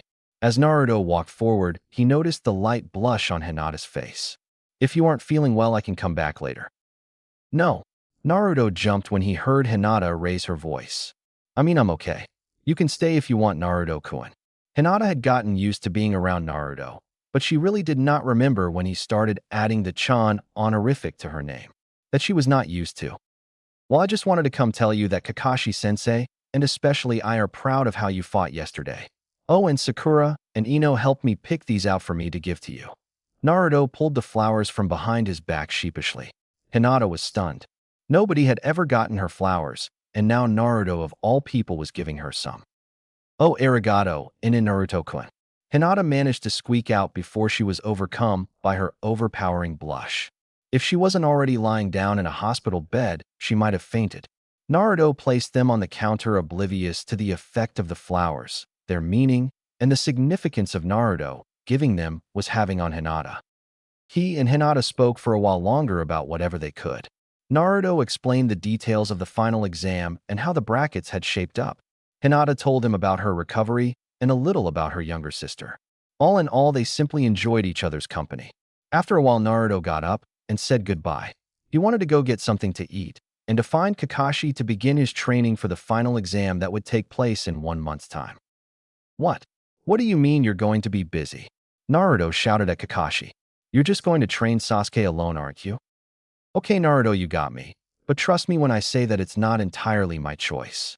The Leafs Council wants me to make sure that Sasuke is ready to fight an opponent as dangerous as Gaara. Kakashi indignantly explained. Oh, so you're just going to leave me with the closet pervert? Closet? What are you talking about, Nara Dash? Oh, don't listen to him. He doesn't know what he's talking about, Kakashi. Ebisu nervously proclaimed when he saw the reaction on Kakashi's face. I happen to be one of the best instructors in the whole Leaf Village, and I am only taking you as a student because Kakashi personally asked me to. Just before Naruto could retort an ANBU Black Ops, Shinobi jumped in between the three of them.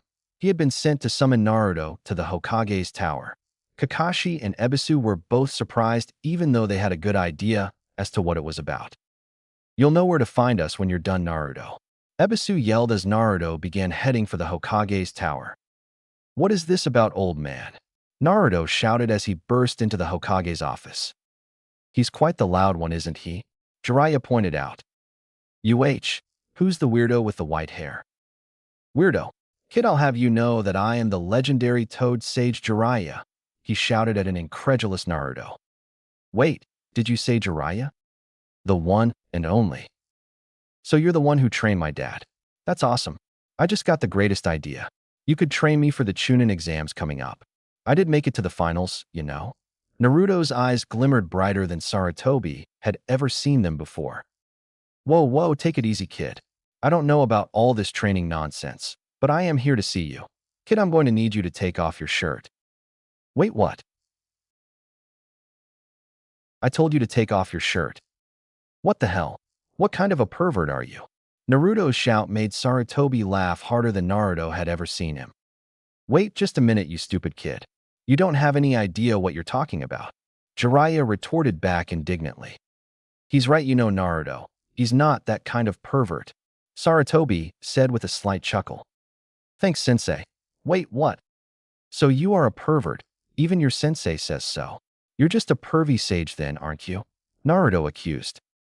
Okay, kid, now you've pissed me off. I was going to try and get rid of that curse mark for you, but now I don't know if I want to. Jiraiya taunted much to Sarutobi's displeasure. Huh, curse mark? The thing the snake guy did to me? I thought Kurama got rid of it. It hasn't bothered me at all. Naruto explained as he slid off his shirt.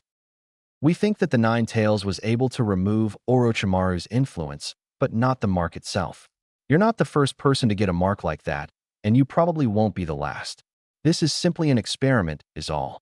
Sarutobi stated as he looked out the window at the rest of the village. Jiraiya here is going to try and remove the mark from you and seal it away so that we can hopefully study it without Orochimaru's interference. Naruto reluctantly let Jiraiya examine the mark on his shoulder. Jiraiya noted that the mark was different from the mark Sasuke and Anko had, before performing a complex series of hand signs that Naruto didn't care to try and examine. He summoned a scroll with one hand, and the other he slapped right onto Naruto's shoulder. Naruto felt a sharp pain as Jiraiya began to extract the mark from Naruto to seal into the scroll. Once finished, both Jiraiya and Naruto were exhausted. Damn that Orochimaru. If the Nine Tails hadn't kicked him out, I don't think I could have removed it. Jiraiya gasped as he sat down. Well, thank you, Naruto, for relaying all your experiences in the Forest of Death back to Kakashi. That information, and the information we can hopefully discover by studying the curse mark, may help us when dealing with Orochimaru in the future. As a reward, I would like you to begin training with Jiraiya for the Chunin final exam. Sarutobi's last statement received mixed responses. Naruto was excited, but at the same time annoyed that his next teacher was going to be a pervert like the Kakashi and Ebisu. Jiraiya, on the other hand, was angry because he had not actually agreed to training Naruto. While Jiraiya could just leave the village again, one look from Sarutobi pretty much ensured that he would not just stay, but also aid Naruto. Since they were both already exhausted, they agreed to meet the next day just outside the village to begin their first day of training. and incidentally some more research for Jiraiya.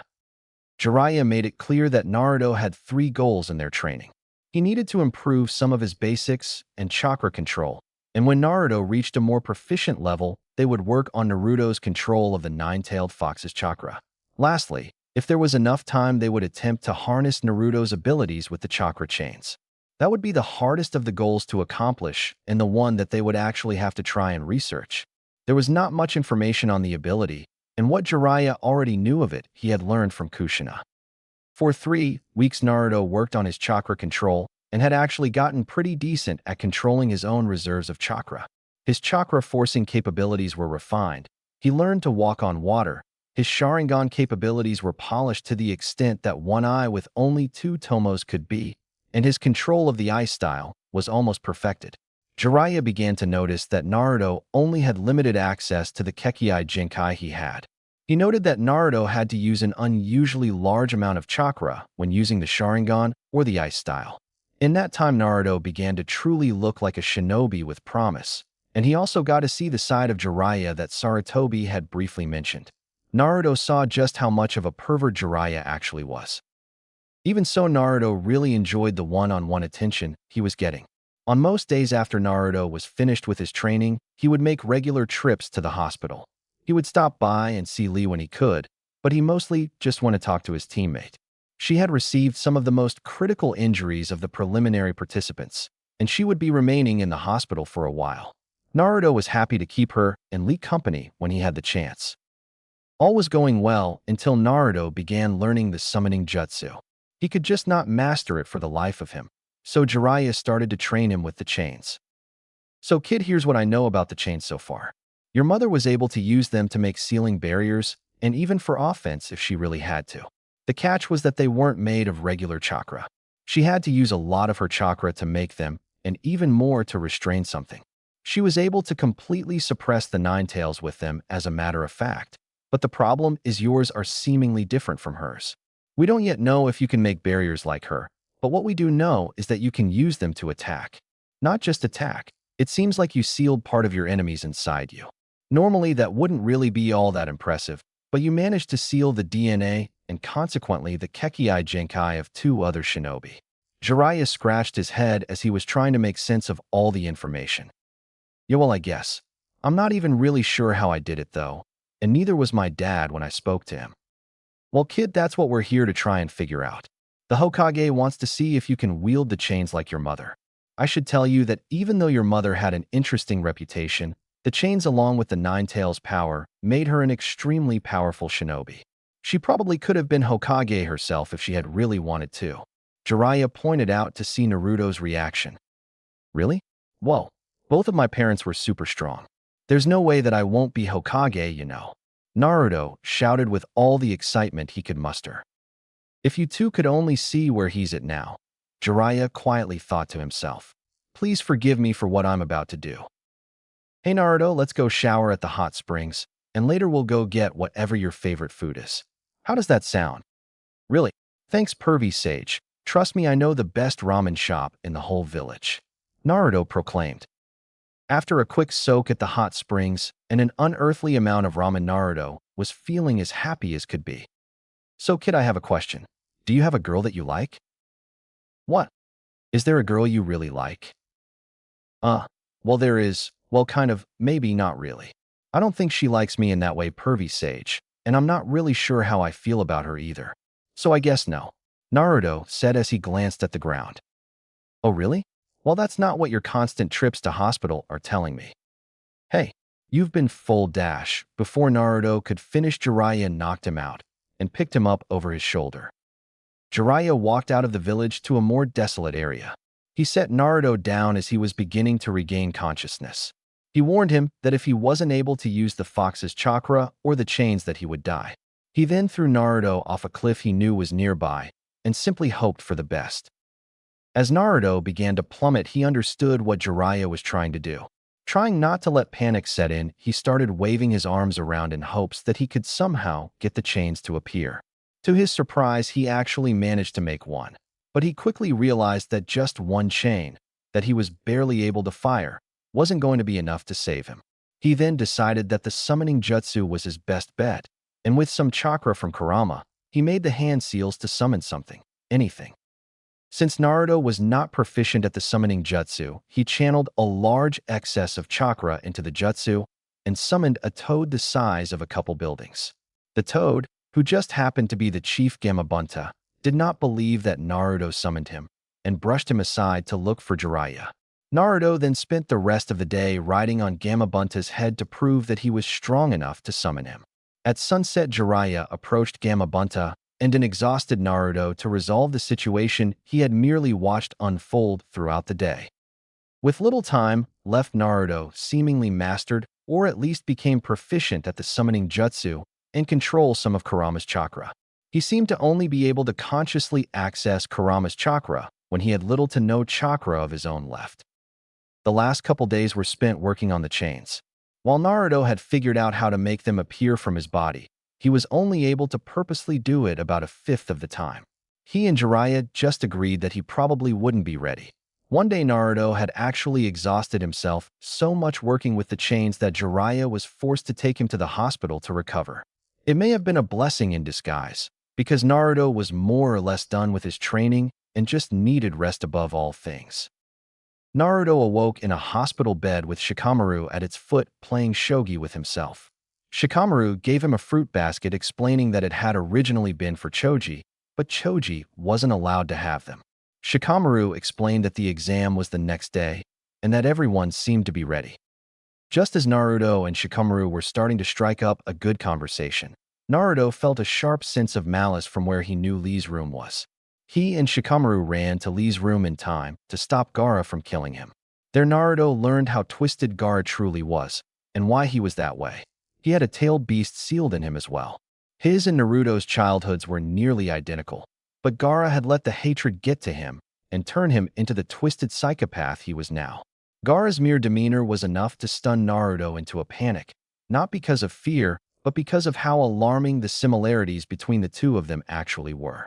If Guy had not shown up, Gaara might have killed Naruto and Shikamaru before Naruto would have been mentally ready to defend himself. Naruto and Shikamaru headed home to rest after their endeavors. They would need all the time to prepare that they could get. Before heading to the arena, Naruto decided to go to the training ground where he and his team had truly become genin. He was nervous about his fights that were to come.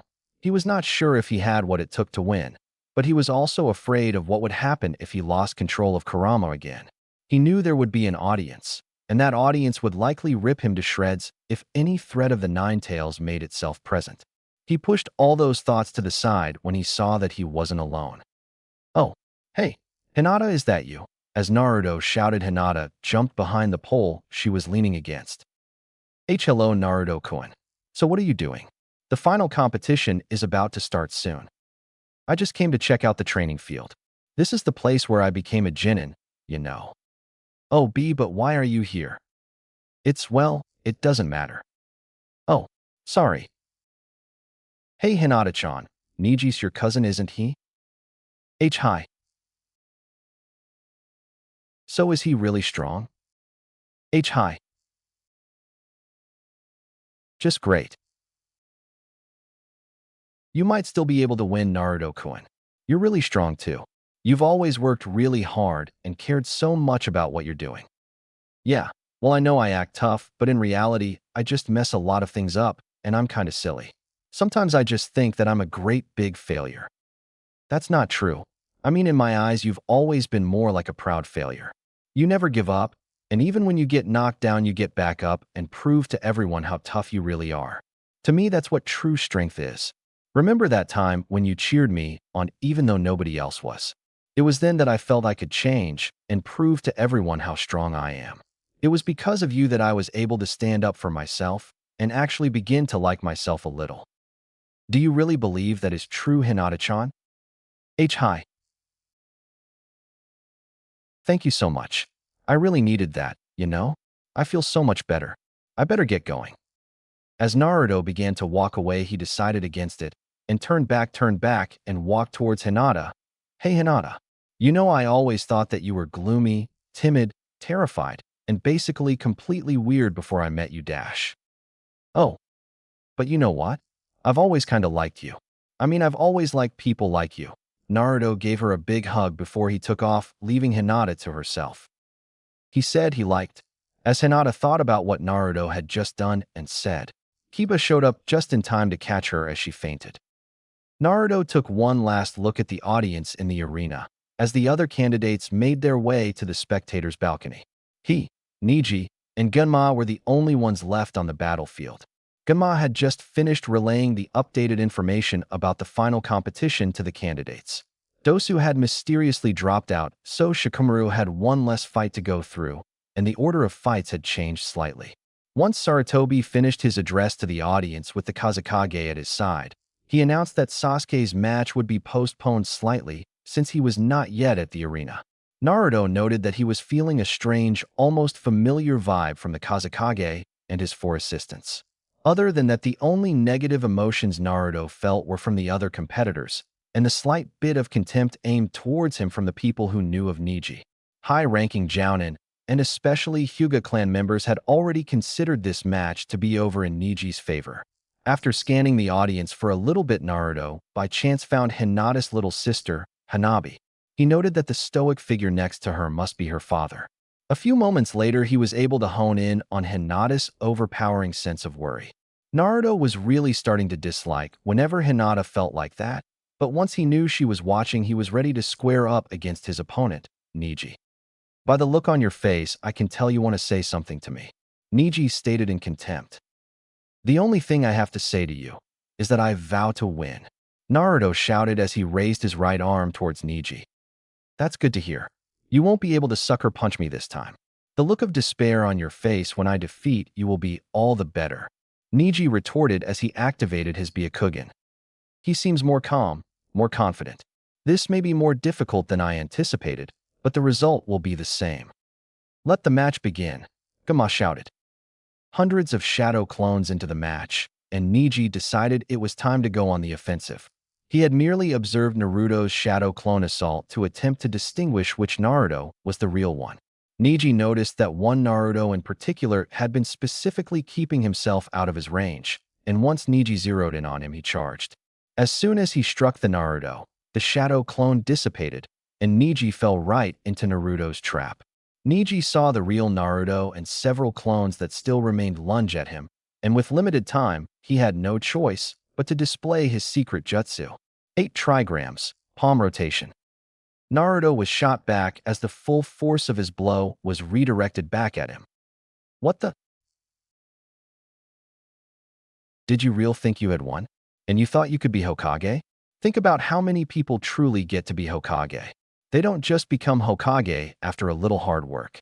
They were born destined to be Hokage. Only a fool would try to surpass the limitations they were given at birth. A failure will always be a failure. Neji scoffed as Naruto got himself to his feet. Not this nonsense again. Who gave you the right to tell people who they can or cannot be? Naruto yelled in slight frustration. It's a mute point wasted on you. But tell me, Naruto, what are you hiding? What are you talking about? There aren't very many genjutsus the Byakugan cannot see through, and yet you of all people are using one. While I cannot see through it, I can still see it's there. What exactly are you hiding behind your right eye? Neji's question shocked Naruto, but he wasn't really sure why. Up until that point, he had really just assumed that the genjutsu was perfect since Hinata had never mentioned it. What's it to you? Naruto responded. Well, I guess it doesn't matter since you're going to lose anyway. Oh yeah, I'll have you know it actually does matter. If you're so curious, then I'll show you. Naruto responded as he performed a series of hand signs. Naruto laughed at the look of shock on Neji's face. How? How does someone like you have the Sharingan? As Neji shouted, the huge revelation spread across the arena. Muffled conversations could be heard everywhere.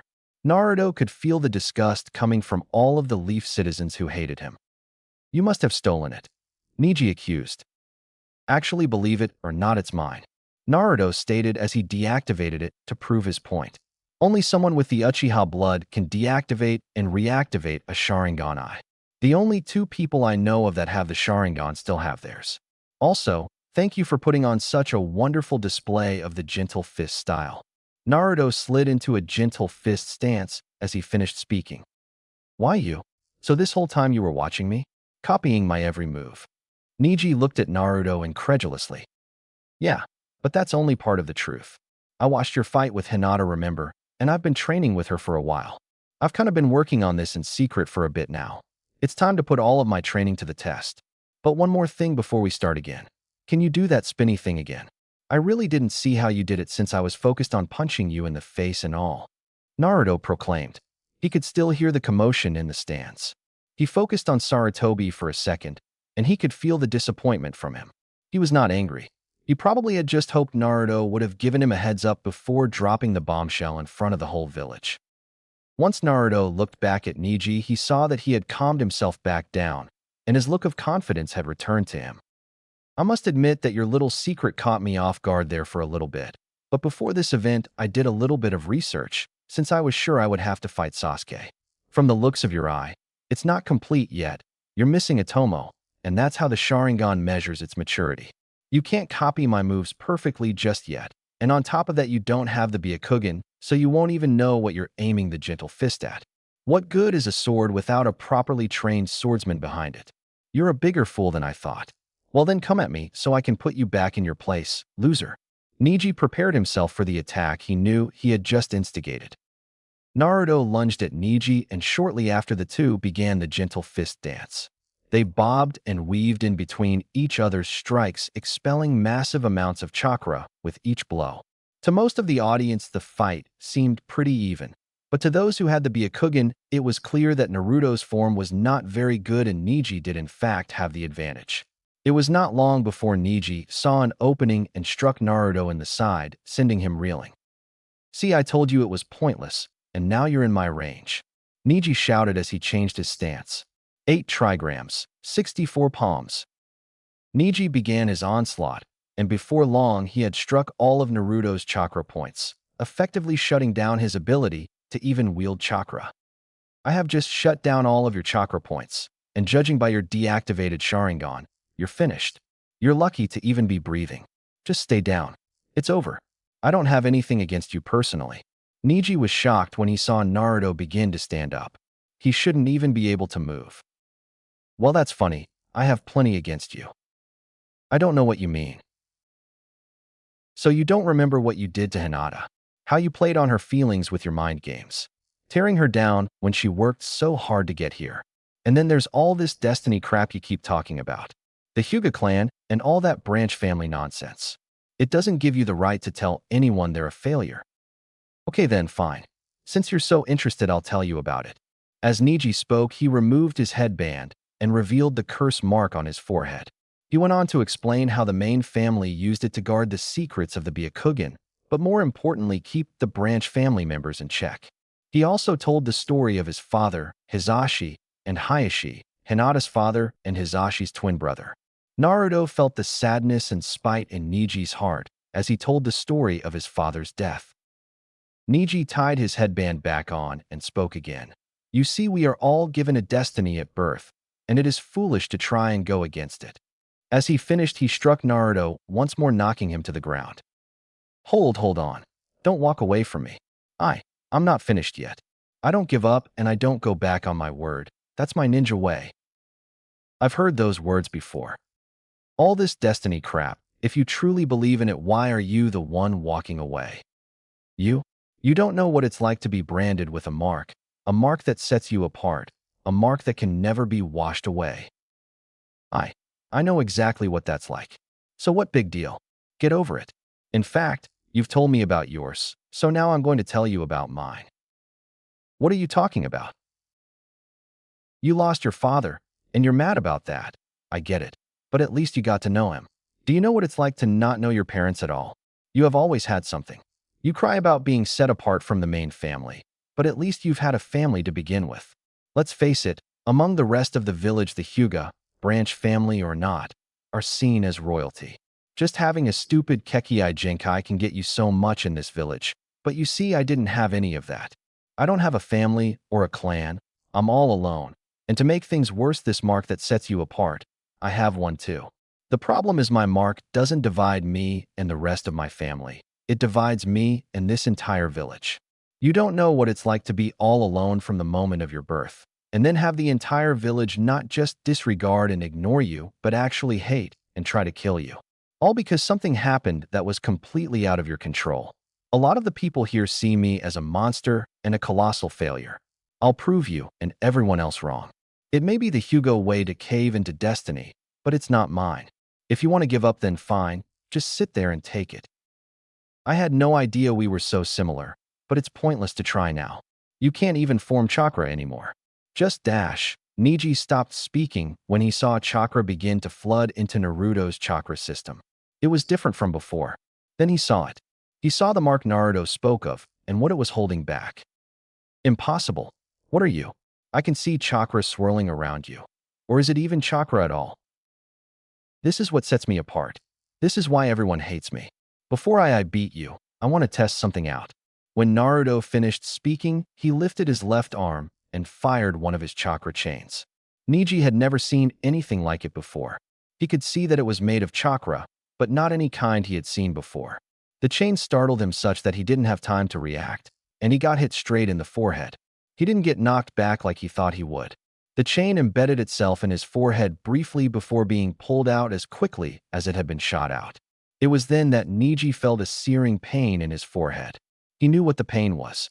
Somebody had activated his curse mark, but before he could think about it for too long, it went away. He felt something was wrong.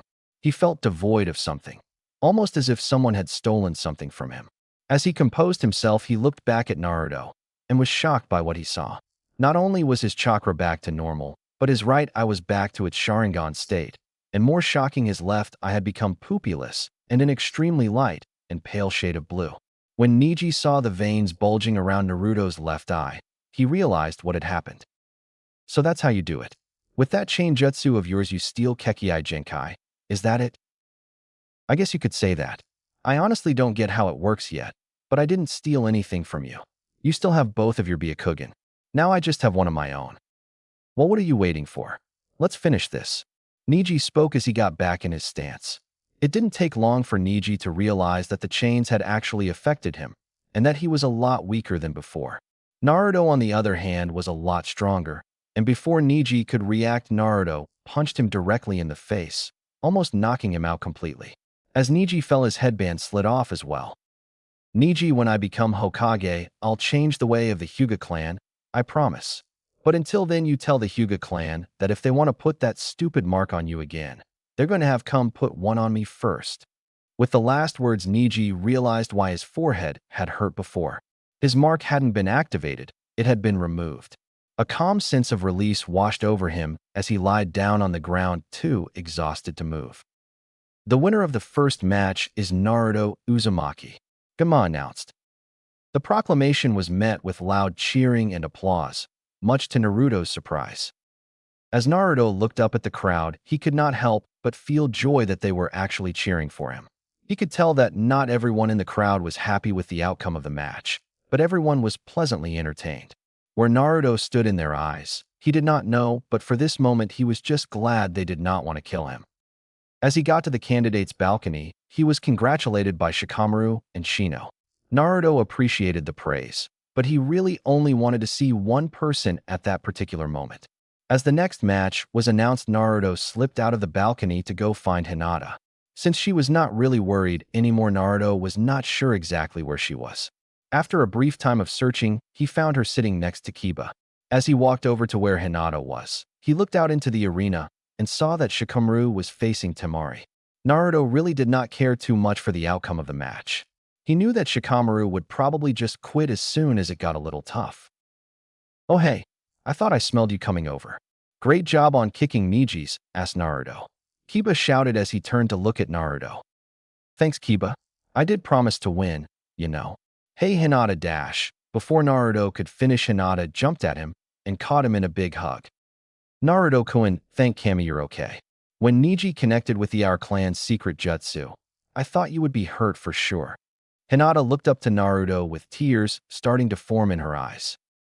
"Hey, Hinata, calm down. I'm okay, aren't I? I even beat Niji after he used that jutsu on me. I promised you I would beat him, didn't I?" Naruto flashed her his signature smile. Hinata only blushed back in embarrassment. "Hey, Hinata, If you and Naruto want some time alone, I can go talk to Shino or somebody. Kiba jokingly said as he got up to find somewhere else to sit. It was then that Naruto and Hinata realized that they had been hugging in public for quite a bit of time.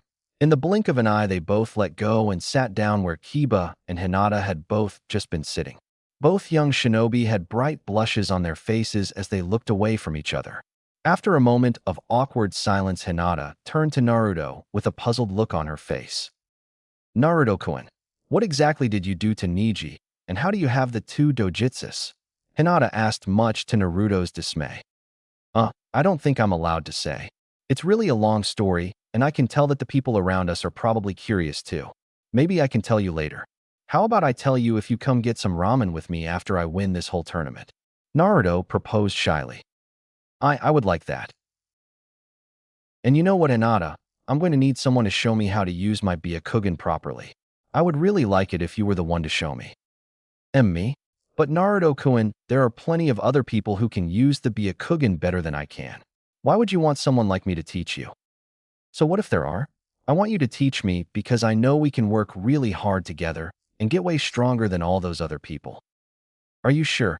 Hinata asked. Of course I am. I wouldn't have anyone else. Naruto exclaimed. All right then, I'll try my best. Just then an explosion in the arena caught their attention. A cloud of dust could be seen in the small cluster of trees in the outskirts of the arena. That paper bomb wasn't even close to hitting me. How did someone as lazy as you even make it this far in the exams anyway? Temari shouted at Shikamaru, who was hiding in the shade cast by the walls surrounding the battlefield. I'll just shut it and watch. Temari had already figured out that Shikamaru was using the shade to increase the range of his shadow possession jutsu. However, she did not notice what the explosion behind her had caused. Shikamaru began his shadow possession jutsu, and just before it reached its max range, Shikamaru curved it dramatically. It was then that Temari realized what the paper bomb was actually for. All around the battlefield, leaves began to fall from the tree that had just been blown up.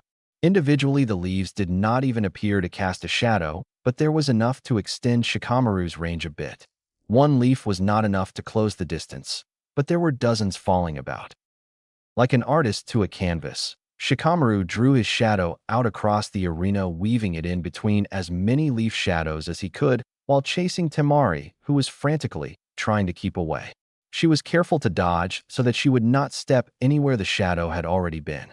The arena floor was quickly turning into a maze of tripwire for her, and one wrong step meant the end of the match. Once the leaves began to reach the ground, Shikamaru began to feel the chakra strain of using his jutsu without less natural shadows to aid him. Once all the leaves hit the ground, he was forced to withdraw his jutsu. As the shadow receded, Temari breathed a sigh of relief. The two shinobi were once again at a standstill since they both had to keep their distance to avoid being caught in each other's jutsu range. Temari knew, however, that time was not on her side. With every passing moment, the sun moved, and with it the shadows in the arena stretched out as well. As she began to think of a strategy, she noticed that Shikamaru was looking up at the sky. Temari looked at him out of bewilderment. What's he looking at? Hey, that cloud kinda looks like a… Wait, the clouds. He's watching the clouds to see if any of them will pass in front of the sun. It's been sunny all day with a few stray clouds here and there. Is he really trying to use the shade from clouds to his advantage? I need to finish this before he even gets the chance. She was broken out of her thoughts as Shikamaru threw two kunai with paper bombs. They're not aimed for me again, and now there are two of them. He's hoping to increase the amount of leaves to work with by increasing the scale of the explosion. Well, that won't work on me again. He won't have any leaves. As soon as they exploded against the trees, Temari was ready and began to fan away the dust and leaves with her wind-scythe jutsu to avoid being caught in a trap again. All the leaves were blown away in a matter of seconds. That's not going to work on me again. Why don't you try something original? Temari shouted to try and egg him into trying it again. Wow, he's actually trying it again. He's as stubborn as he is stupid. This time, instead of blowing everything away, I'll fan everything into the arena and kick up a cloud of dust. I'll use the dust as cover to close the range between us without giving him a line of sight. Once I'm in close range, the force of my wind jutsu should be enough to take him out. I just have to time the explosion so I can add the dust cloud and make it as big as possible. Looks like he's using 3 bombs this time. Even better, he has no clue what's coming. A coy smirk came to Temari's face as she readied herself to execute her plan. As Shikamaru threw his kunai, she prepared herself, but her eyes widened when she saw that he had only thrown 1 kunai at first, and it wasn't aimed at the trees. It came right at her, or more accurately at her fan. Just before it could tear it, Temari evaded the kunai altogether. As she recovered, the other 2 kunai had already been thrown and had hit the trees behind her. With just enough time, she composed herself and prepared to line up her counter.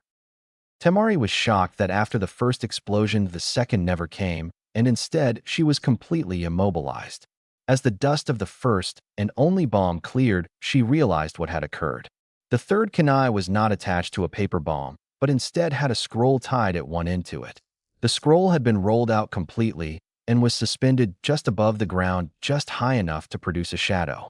The other end of the scroll was held in Shikamaru's mouth as his hands were already making the signs for his shadow possession jutsu. Shikamaru had strung his own shadow to the shadow from the scroll and reached across the arena with it. The look on Temari's face told the whole story as Shikamaru forced her to walk to the center of the battlefield along with him. How? She asked, completely shocked at the predicament she was in. Do I have to explain it? Shikamaru complained. The look on Temari's face was the only answer he needed. What a drag. Well, if you must know, I planned everything from the first bomb onward. The first bomb was to see if I could catch you off guard. Clearly it didn't work, but it was also to purposely give you information on how I could manipulate my shadow. I wanted you to be afraid of similar attack. Anyway, the second wave of kunai and paper bombs was to make you think I hadn't changed my strategy. You were already underestimating me and calling me lazy, so I assumed you would make that assumption. A smirk grew on his face as had just implied to her face that he thought she was smarter than her. The look of shame on her face was proof that she had gotten his message. When you started to blow the next set of leaves away, I took that brief break in your focus to ready my third attack. I aimed the first kunai at your fan to try and damage just in case this attack didn't go as planned and I would have to go on to the fourth. Lucky for me, even though I missed that brief moment where you dodged the kunai, took you attention away from the other 2 that I had thrown after, and you didn't see the scroll stretching across the battlefield. After that, I think you can figure out the rest. Shikamaru put his hands behind his head and yawned. I don't carry very many scrolls, but lucky for me the one I did have was long enough to reach across to you. Yeah, well, it was all luck. I got distracted, Temari retorted indignantly. Yeah, whatever. It wouldn't have mattered anyway. Shikamaru sighed as he released his jutsu and hold on Temari. Wait, why did you? Before Temari could finish, a cloud began to pass across the sun, and with it a large amount of shade to match. She simply looked up and chuckled. As Shikamaru began to walk away, Temari nodded to Gunma to signal that it was over. The winner of the second match is Shikamaru Nara, Gunma shouted out to the audience.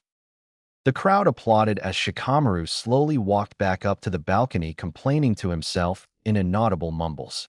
He smirked when he heard his teammates shouting over the entire crowd, Ino being the louder of the 2.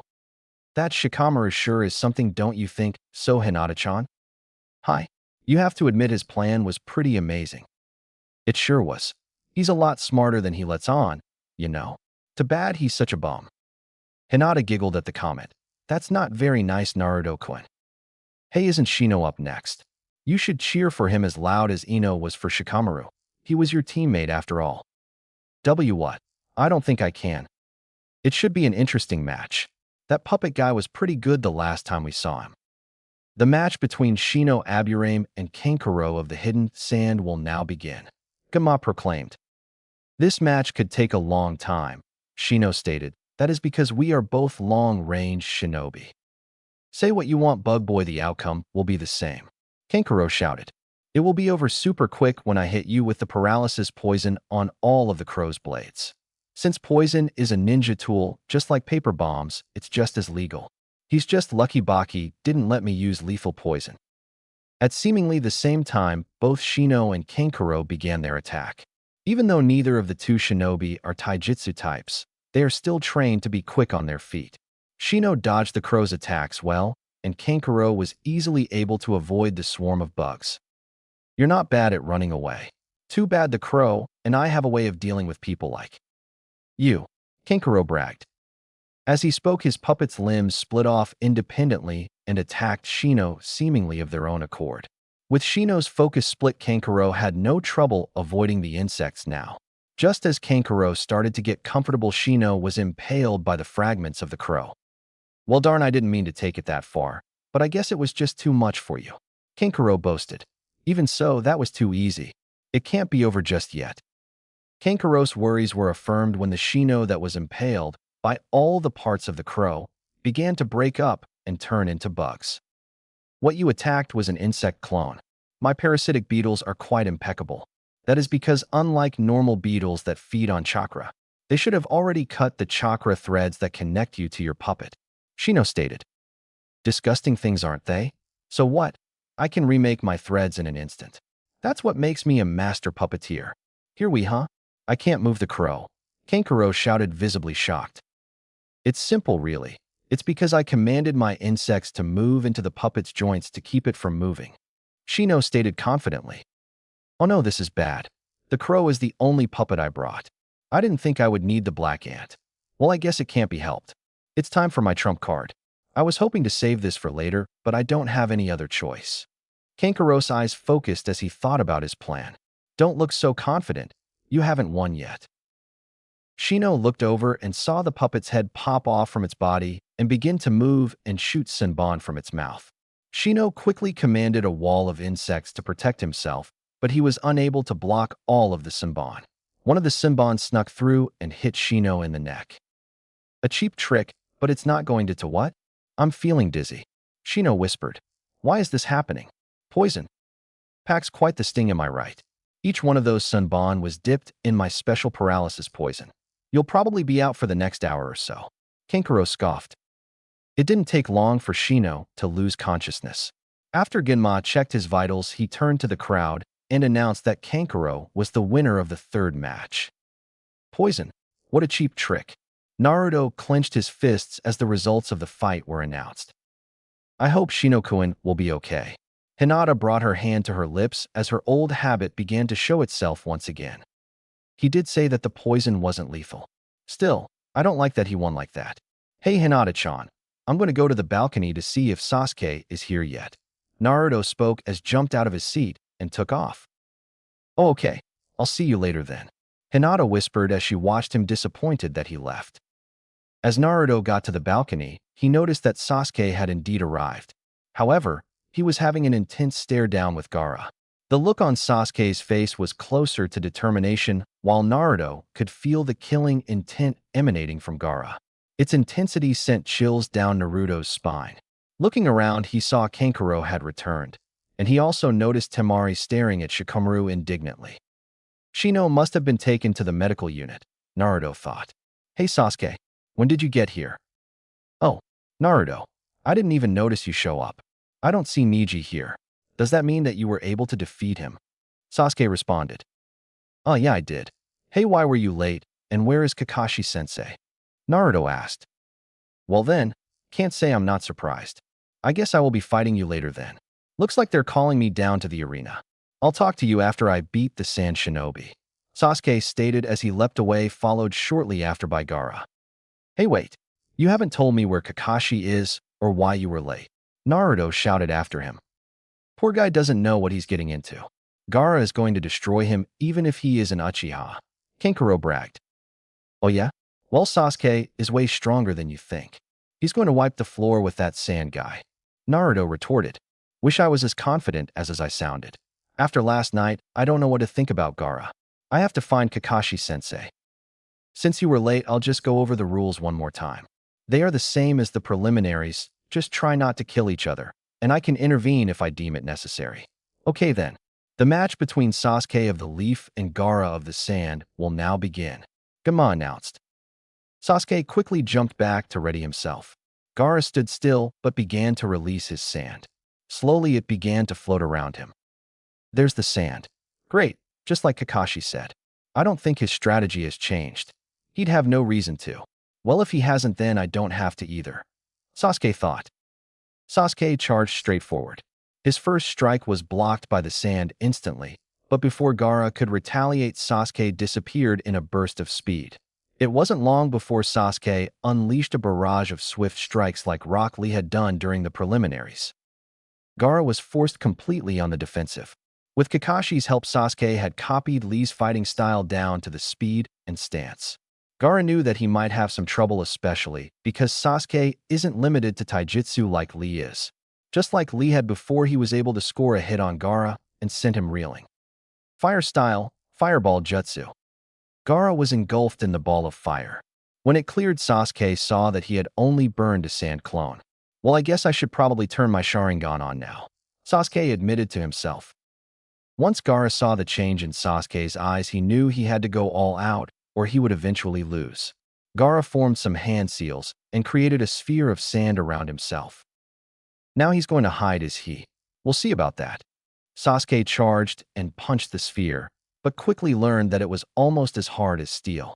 Moments after, spikes of sand shot out at Sasuke. With the advantage of the Sharingan, Sasuke was able to dodge, but only just barely. A few more attempts yielded the same result. To make the sand as hard and dense as steel and with spikes as an added defensive measure, I don't think I'll be able to get through it normally. Guess this is as good a time as any to use my new jutsu. Sasuke leapt onto the side of the arena wall and got into a new stance where he extended his left arm and braced his left elbow with his right hand. As he concentrated, electrical sparks began to form around him with his left palm as their focal point. After a brief moment, his chakra finished pooling into his palm and he charged.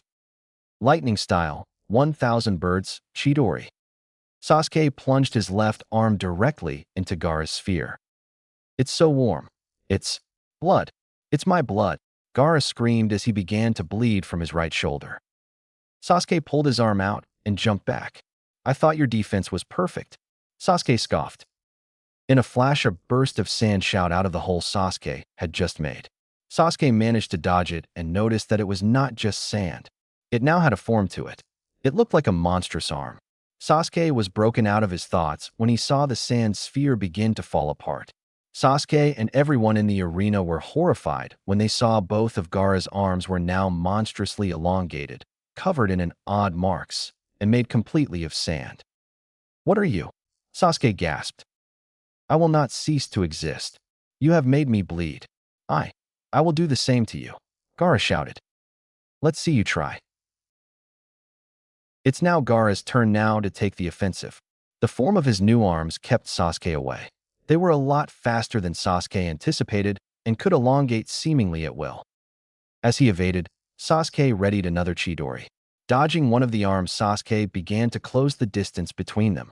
Just as the second arm attacked, Sasuke decided to not dodge and drove his Chidori straight through it. He kept driving until he was close enough to land a devastating kick on Gaara's head. It doesn't seem like he has his passive sand defense when he is like that. Even so, after 2 Chidoris, I'm reaching my limit. I don't think I have enough left for another one. I have to finish this now, Sasuke admitted to himself. You have done a great job entertaining me. I'll reward you by showing you how hopeless you truly are. Gaara's words were disturbingly inhuman. Gaara began to form another appendage of sand. Soon he had a tail much like the arms he was already using. He began his assault once more while Sasuke attempted to ready another Chidori. Just before he had a chance to complete it, he winced in pain as the curse mark on his neck began to pulse. In that moment, Sasuke was distracted. Gaara caught his left arm with his sand. Before Sasuke had a chance to pull away, a sickening crack echoed across the arena, followed by a horrifying scream of pain. The Chidori Sasuke was forming dissipated as Sasuke's arm fell limp to his side. Gasps could be heard across the arena as the audience saw Sasuke's now broken arm. A shinobi that can't weave signs is usually a liability, and Sasuke knew this. The match was pretty much over. Gaara, stop. Stop before you go too far, Temari shouted from the balcony. The match is over. Stand down, Gama shouted as well. He hurt me. He hurt mother. He has to pay. Gaara's terrifying shout echoed across the arena as he lunged. Just before Gaara's final strike could connect, Sasuke let out a mighty shout and huge discharge of electricity. It wasn't enough to hurt Gaara, but it stunned his attack, stopping it in its tracks. Sasuke then let his exhaustion and pain take him over, and he fell forward unconscious. Gaara snapped back to his senses when he saw Sasuke collapse. His appendages began to dissipate, and he began to walk back to the balcony without a word. The winner is Gaara. Genma's announcement met nothing but silence and muffled gasps. Naruto looked on as the medical team pulled Sasuke away. He could not believe what he just saw. Sasuke lost. He was now standing next to Kakashi, Guy, Lee, Ino, and Sakura, and they all had the same look of shock on their faces. He could feel the fear in Sakura and Ino. They were worried for Sasuke. The way they're feeling for Sasuke is the same feeling I get from Hinata. Wonder why girls feel that way. Weird. Naruto turned to them. Sakura, Ino, I swear I'll beat him. For Sasuke. That's nice of you, Naruto. But if Sasuke lost, how are you going to do better? Sakura looked at him inquisitively. Forehead is right. Maybe you should just forfeit. Ino admitted. Don't worry about me. I know I can win. Right, Kakashi-sensei? Naruto, just because you beat Neji doesn't mean you can beat anyone. I prepared Sasuke specifically to fight Gaara, and you saw how that turned out. Just be careful, Kakashi warned. I won't know until I try. I still have to beat that lazy bum Shikamaru though. I better get out there. Naruto shouted as he jumped away.